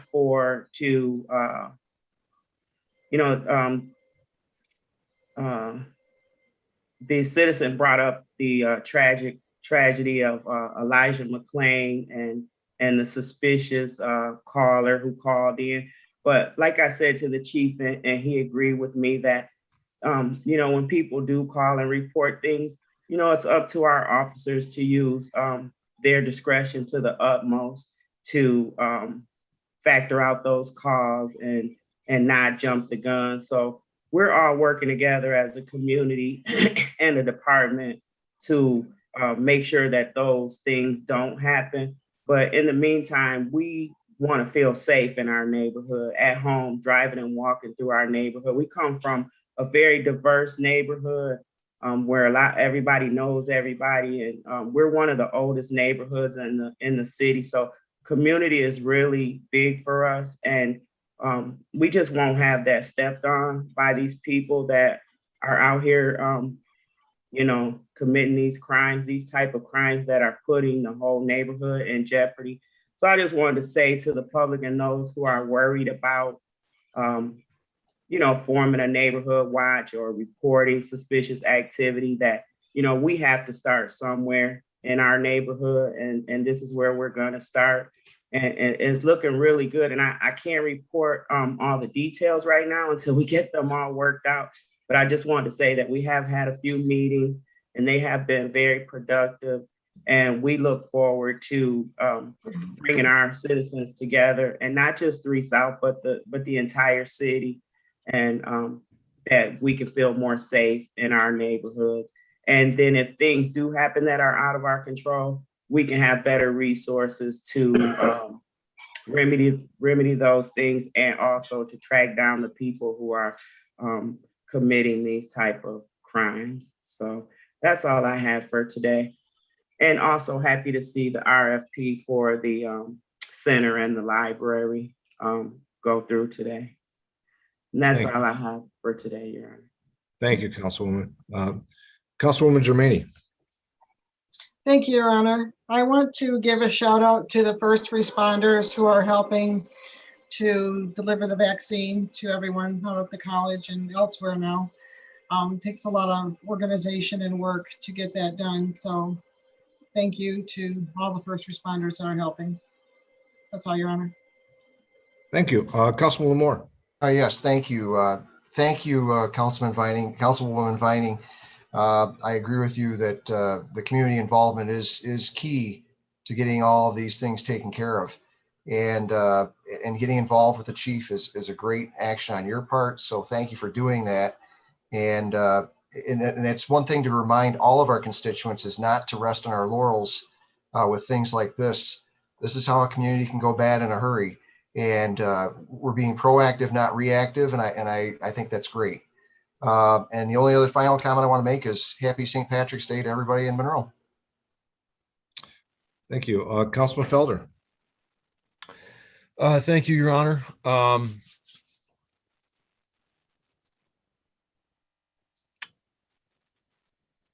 seem to have lost it. The fire ordinance, maybe not open burn as we're calling it. I just wanted to thank Mr. Buds and Chief White on their work on that. It's rewriting that and updating the code, bringing it up to today's standards. I had talked with the chief some time ago about the possibility of making certain allowances in a responsible fashion. I think he was very specific about what he wanted to allow and really had safety in mind, as we all expected him to. So certainly wanted to thank him for his work on that. And looking forward to where that goes. And certainly there's an education component that is a part of that. So I think that that's a good thing. Looking forward to that moving forward in the future. I know that the city has a lot of irons in the fire right now. We're walking really fast and chewing a lot of gum. There are some issues that I think are getting dropped by the wayside, perhaps, or not taking on the speed at which some residents would expect them to. If there's an issue that you're having, that you see, that you don't think is being acted on in an appropriate or timely manner, please contact one of us so that we can, make sure it didn't get lost in the shuffle and follow up on that. I know that we're really working administration and staff as fast as they can go, doing as many things as they can. I think that the city really does a good job at doing a lot at once and doing it in a fairly efficient and fast manner. So if there is something that you think is getting lost, please contact one of your council members. Thank you. That's all I have, Your Honor. Thank you. Councilwoman Whitman. Yes, Your Honor. I only have one thing that I would like to talk about real quick. We've had some really nice weather where everyone is getting out, and I have been going to the parks and sitting and watching the families. And the one thing that most of our community is asking of city council is to open the bathrooms sooner, because you have people walking along the river on the Riverwalk. You have children playing at the park, and then they go to use the restroom and they're locked. And so I had several people ask if we would take that into consideration and think about on warmer days if we could unlock the bathrooms. So that's the only community interest that I have. Thank you. Thank you. Councilman Michelangelo. Yeah, thanks, Your Honor. About 4 years ago, maybe 5, the city council used a provision in the city charter regarding enforcement of the closure of homes that were dealing with drugs or drug paraphernalia. And we did one on East Second, and we did one on Stone Street. I'm just wondering, since that time, if we've had any other homes that have repeatedly had drug-related activity that we need to take under enforcement. Because I understand Kelly's issue about having the community be more proactive, but at the same time, we need to enforce the rules and regulations that we have. So there's the stick and the carrot. So I wanted to know, and maybe don't need to know now, but maybe the administration could ask the police department regarding if there's any homes within the last 2 or 3 years that have been involved in drug-related issues or the sale of drugs or drug paraphernalia that we need to be aware of. Second thing, over the weekend, I took a ride around town because it's getting to be spring, and I noticed that we have a lot of blight violations. I've submitted a couple to the service requests through the app, but I wanted to ask the city administration, are we planning on doing a targeted blight inspections on certain areas of the city this summer? If I may respond, Your Honor, our initial sweep, if you will, is going to take place on west of South Monroe, between 3rd to the south limits, and I think we're going as far as Harrison Street with that. And so we've sent notifications out to the property owners in there of the sweep that's going to be taking place beginning the 1st of April. I can tell you that the building department code staff are geared up to handle that type of thing. The city attorney and I have discussed along with the building department, a process by which we will follow up on these initial citations and continue forward to ultimately, if it requires us to send our DPS crews there to clean it up, that we'll have that. So we've had all these departments, even with the police department related to, some inoperable vehicles. So that's been going on, and that's really where we're starting. Is we'll see how that progresses and then maybe carry it forward to other areas of the city. Thank you, Your Honor. That's all I have. Thank you. Just have one comment. It's an item that was on our consent agenda that will have further input at our next meeting, because it was the establishment of the public hearings to be set for Monday, April 19th, regarding the blight and board up and the weed and grass, of course, as we move forward. And those get, if not rectified in a timely fashion through the clerk treasurer's office, they go to the tax rolls. But it made me think about the list that was here, and it ties to a little bit to Councilman Michelangelo's comment and comments to the council we've all had discussion about, our community development importance and what we're trying to put together in a whole variety of items. Councilman Vining is right on point in that fashion. We talk about, Councilman Feller made comments about things that we're moving forward on. So I looked at these, and I just want to take a minute to share some, some details here that I kind of caught my eye, and then as I started going, I couldn't help but get through the rest of them. So we had one of the sheets, which is on blight. And as you look at that list as it currently stands, and hopefully those that are on this list will resolve these before they come through to the public hearing or immediately afterwards.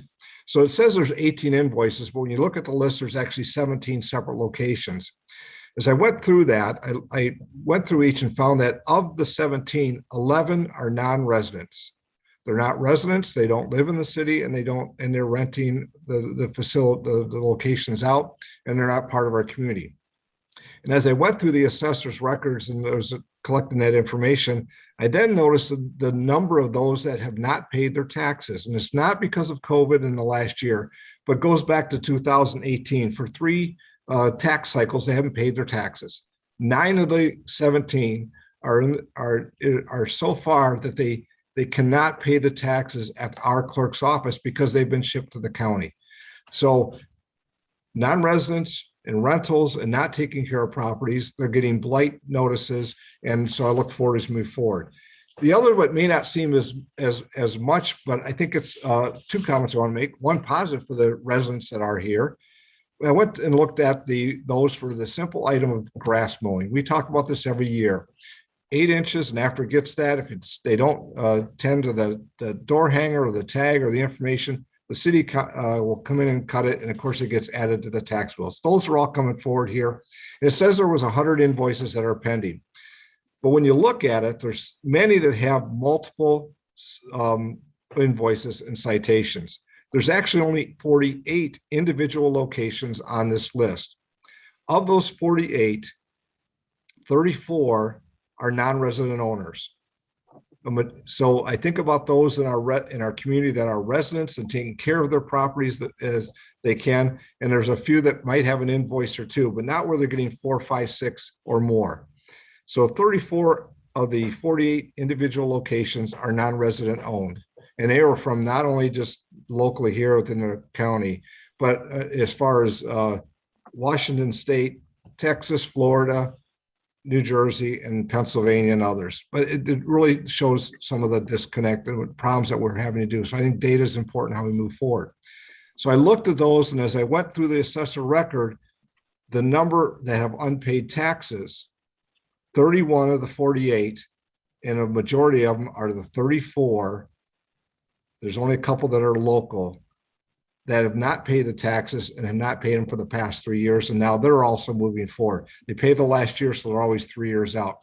We talk about revenues. We talk about our community development. We talk about blight and things that we're council is moving forward on our community development. And I think these are important factors that we should keep in mind as we continue to draft our policies and our initiatives moving forward, and how we have to, I guess, be stronger when we talk about those 2 criteria or I guess data points. And I think we can use our data as we already have, as Mr. Pastou and the administration has used our GIS and other items.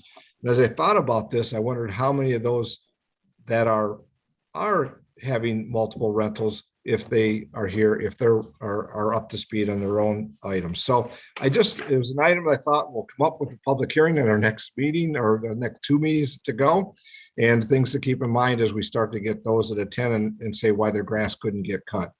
That side, that's all my comments for this evening. Mr. Pastou. Oh, I'm sorry, Clerk Treasurer Lavoy. I'm sorry. That's okay. I really don't have much this evening, Your Honor, other than the clerk's office will be in the next day or 2 sending out notices to all of those on the list for the delinquent, blight, and grass cutting, mowing. So that'll be out in the next day or 2, and we're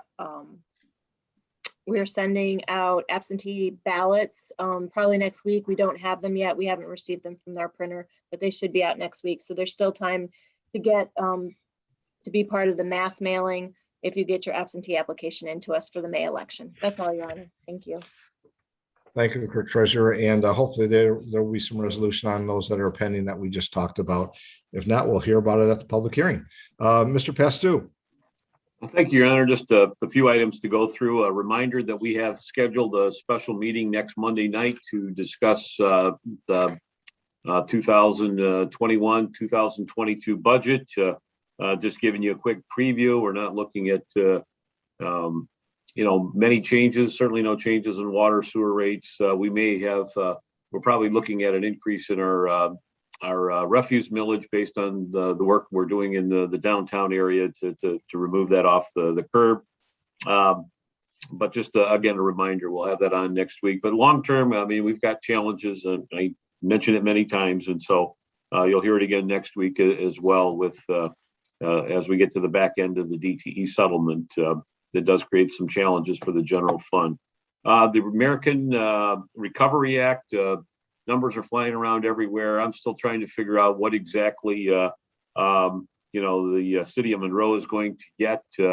We are an entitlement community, and that gave some special consideration, but we'll try and fine tune what those numbers are and discuss what those uses are and come back with council.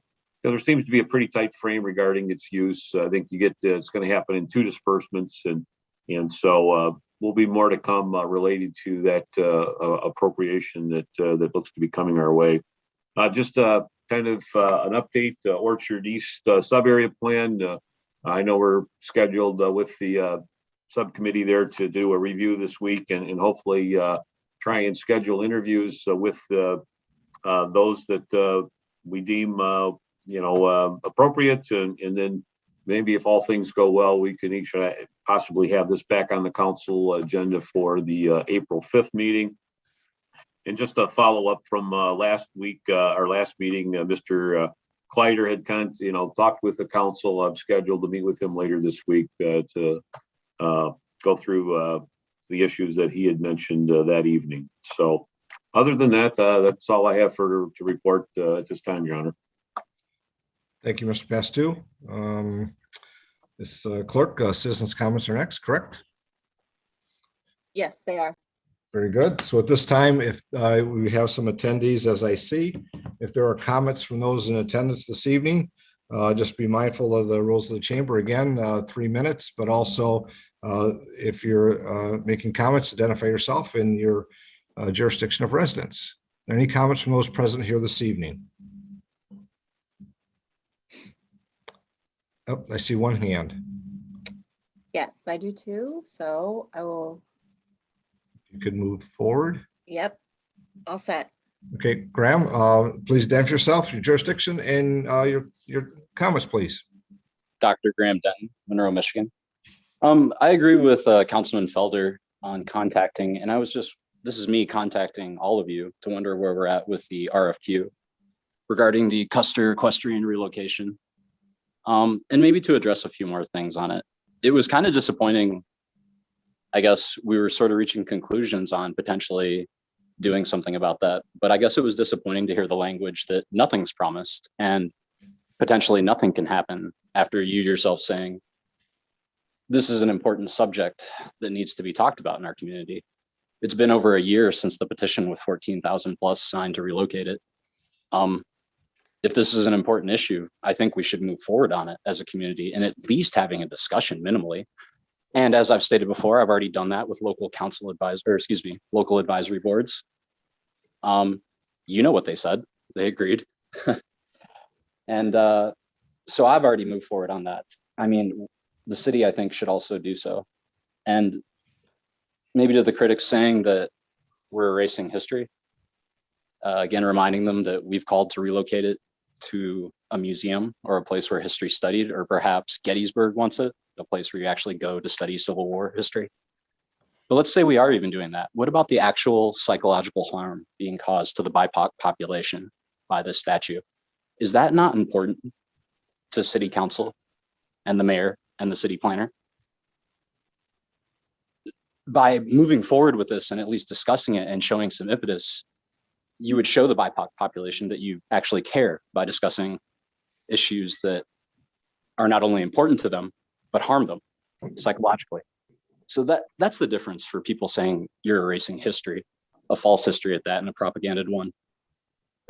You're causing actual psychological harm by becoming an impediment to this movement instead of a solution. That's how we discuss that you become a part of this issue in that case, whether intentionally or not. I'm saying all this not as an attack, but just to let you know so that you're aware of information like this. As I've always stated, I'm open to discussion. My email is open. My phone's always here. And just that petition too, if they're not from Monroe, it just highlights the public view of what people potentially think of Monroe in this statue. And that includes potential tourists. I spoke to plenty of Native Americans this past week. All of them said, why go to Monroe with that propaganda, as they called it up? So you have a group of citizens who don't even want to be here because they're offended and some said potentially scared because of it. Just to let you know too, he's vilified in Oklahoma. In all Oklahoma schools, they know he's a monster. they teach that. They teach actual history. Graham, you're at your 3 minutes. Most of the country has already decided to act. Prove to the BIPOC community that you care about them by moving this forward. Thank you. Thank you. Clerk Lavoie, I see there's some other hands. You muted, please. That's okay. Sorry, I'm just gonna go in order as I saw them go up, Your Yep, Honor. So, Mr. Mika is next. very good. All right.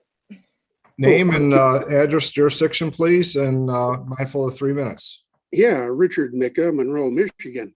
I had the opportunity today driving around in my car to listen to Rush. Oh, we lost him. Oops.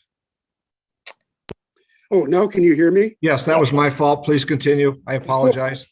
You shut me off. All right. No, I Well, did not. I was trying to drop your hand, but please continue, Mr. Mika. Oh, thank you, sir. I appreciate that, Your Honor. My name is Richard Mika, Monroe, Michigan. Today, as I was driving around in my automobile doing some shopping in Monroe, I had the opportunity to listen to Rush Limbaugh, A Voice from the Grave. His only regret, he said, in that apocryphal kind of a tone, is that his only regret that he didn't, that we didn't, as a culture in this country, push back on counterculture activities. And one of those is happening here in Monroe now with the suggestion that we do something with the Custer Monument. Well, no, we don't need to do anything with it. It's just fine where it is. It's been there for a long time. The man was a great hero to this nation, fighting in the Civil War against slavery and such as that. So with that, I'm going to leave it with you folks.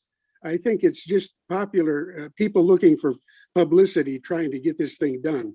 The counterculture movement is not worth its weight in whatever it can find. So thank you very much. I appreciate the time to talk. Thank you. All right, Cole is next. Hi, can you all hear me? Yes. Okay, Cole, City of Monroe. So I'd like to briefly talk about cancel culture or counterculture or call out culture, a topic that's often brought up by citizens who oppose the relocation of our Custer and Monroe statues, as well as the renaming of our schools and streets. This cancel culture is a form of boycotting in some cases. When someone or some company does something you disagree with, you cancel them by no longer supporting their work or no longer giving them a platform for their opinions. In today's news, as you can hear, cancel culture is often touted as a tactic by youth or the left to take away First Amendment rights or to control opinions of far right. However, cancel culture has been around for a very long time and has been practiced by people of all kinds. For example, in 1966, when John Lennon made an offhand remark about the Beatles being more popular than Jesus, the Bible Belt of the US erupted with protests, album burning, and death threats. During the 1990s and early 2000s, the Harry Potter book series took off, and fundamental Christians tried banning the series from schools. These books were involved in 6 different book burning events. There was a case even brought before the Supreme Court in 2007, alleging that Harry Potter promoted witchcraft and the occult. And today, you find certain sects of Christianity as well, canceling the Johnson & Johnson vaccine because of its use of a cell line from aborted fetuses. And earlier this year, Arizona Republicans voted to censure Cindy McCain and 2 prominent GOP members, which could also be arguably a form of cancellation. My point is that you'll find that canceling tends to mean nothing more than taking a moral and sometimes financial stance against something or someone you disagree with or are hurt by. Everyone does this in some way or another. Do large movements sometimes go too far? Sure. Do people deserve a chance to redeem themselves through education, apology, and improved action? Of course. But actions do have consequences. And when it comes to canceling someone for hate speech or genocide, this can sometimes result in them being fired from their jobs, particularly if they work in public safety. The idea that leaders of a community shouldn't espouse hateful rhetoric while simultaneously working to protect the people they've aimed their hate at. You won't be arrested for making racist statements, but your company might terminate you for being an unsafe employee or not upholding the company's values. But to bring it back to the statute in Monroe, there's really no need for sensational fear mongering about this. We're all adults who can discuss complex nature of historical documentation, along with more pressing modern day psychological and emotional trauma that systemic racism and symbols of colonialism inflict on Black and Native communities. Perhaps we're trying to cancel the Custer worship, but this is not new. Cancer culture is not to blame. This is just human progress. Thank you for listening.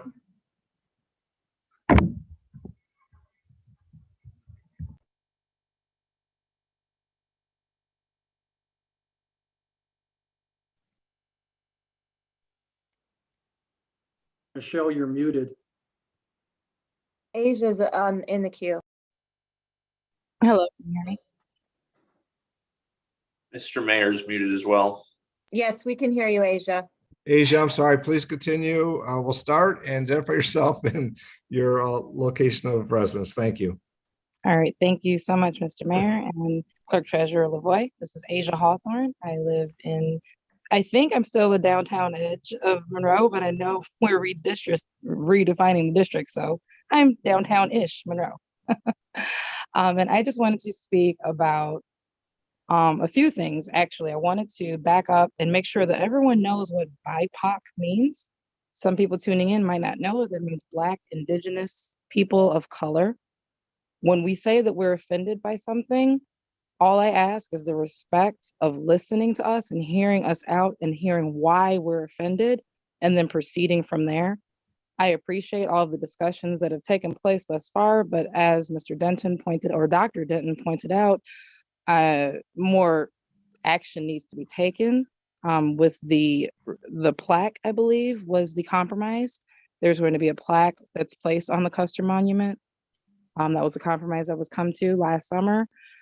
And then furthermore, I wanted to say that I'm trying to help the Turtle Island Dreamkeeper Nation put together their powwow this year, which will be at the River Raisin National Battlefield Park at the new location, the former ice rink.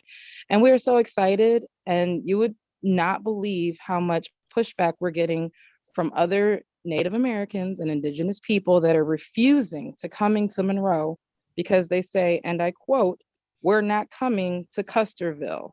We're not coming to a place that idolizes a murderer." These are real people with a real connection to what many people refer to as genocide of Native Americans and Indigenous people. And I just ask that you respect that and respect them, respect us. Thank you so much. Thank you, Asia. Clerk, other comments? There is another one. Yes. Cody. Cody, I think you're here and we'll get you on to cleared, and identify yourself, please, and location jurisdiction, please. Hello, can you hear me?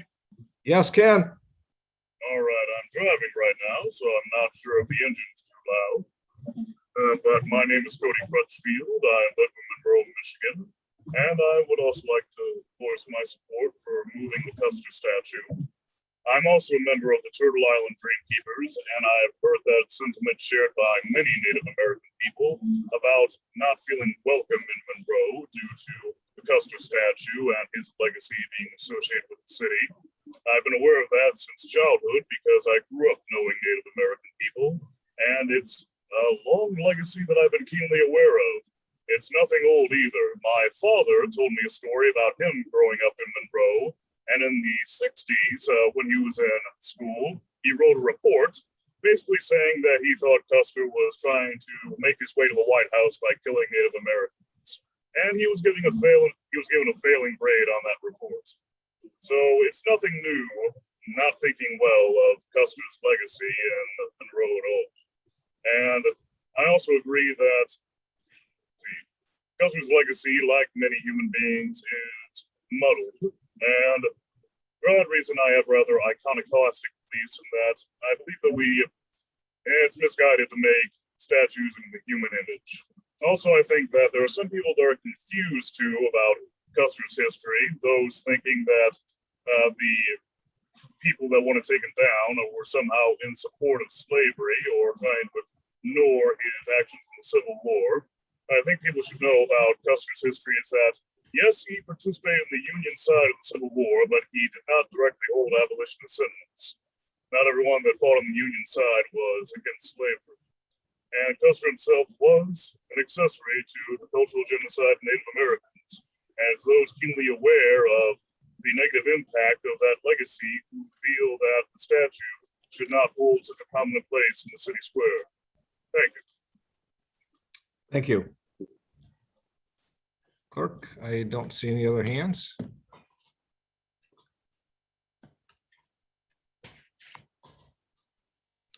I don't either, Your Honor.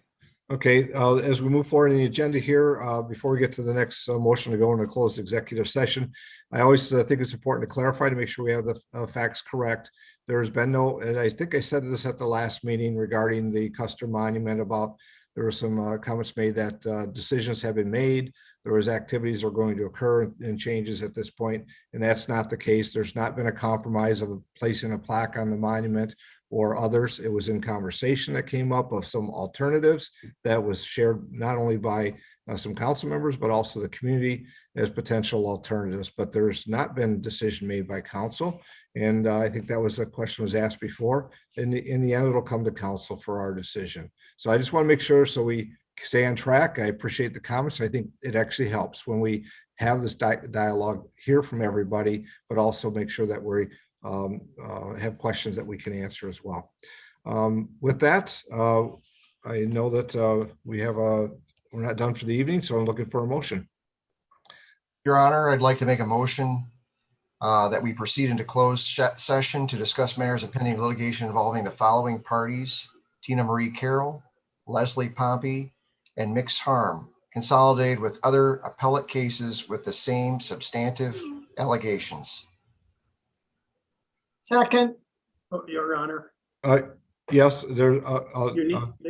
they need to add to the motion, city attorney litigation update and land acquisition.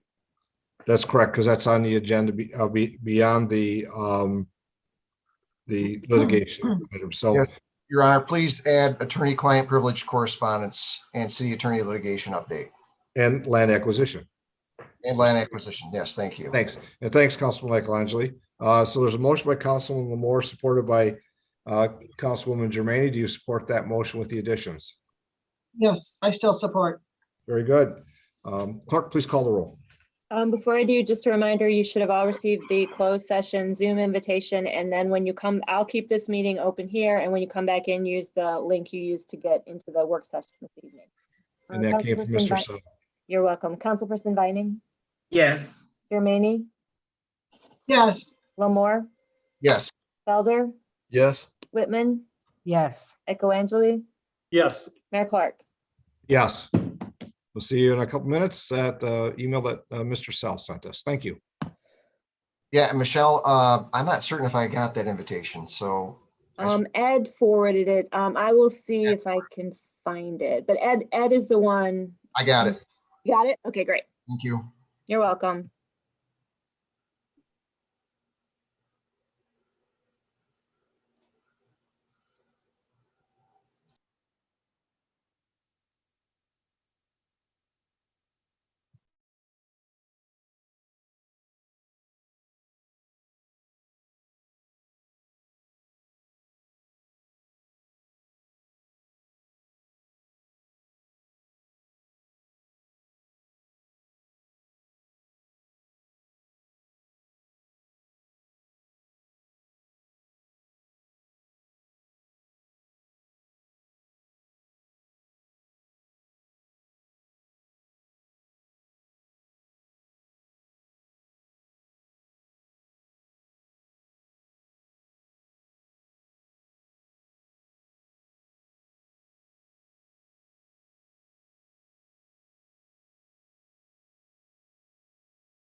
Wait a few minutes, a couple more, and we'll go back in this open session when everybody arrives.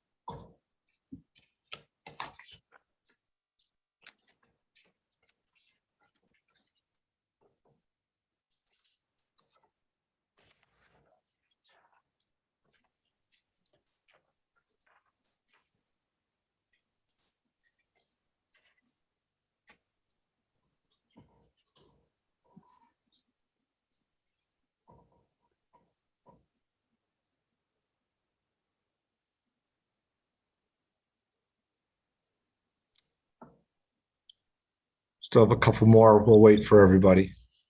Oh, I see. Councilperson Equangeli is, I'm gonna move him over. Okay. Panelist. And then it'd be Councilwoman Whitman be looking for. I don't see her in the attendees.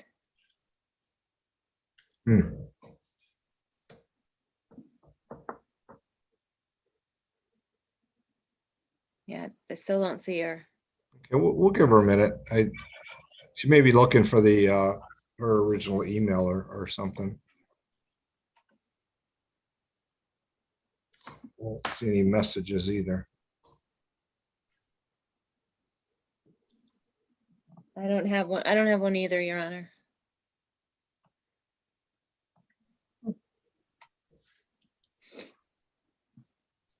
Okay. Well, I just want to wait if she's not going to get in, but I don't want to leave, I don't want to exclude the councilwoman either. So I think there's no action, so we could just a matter of going. Let's have a motion back in open session, please. Your Honor, I move that we go back into regular session. Second. Motion by Councilman Kalani, supported by Councilman Lamore to go back in open session. Clerk, please call the roll.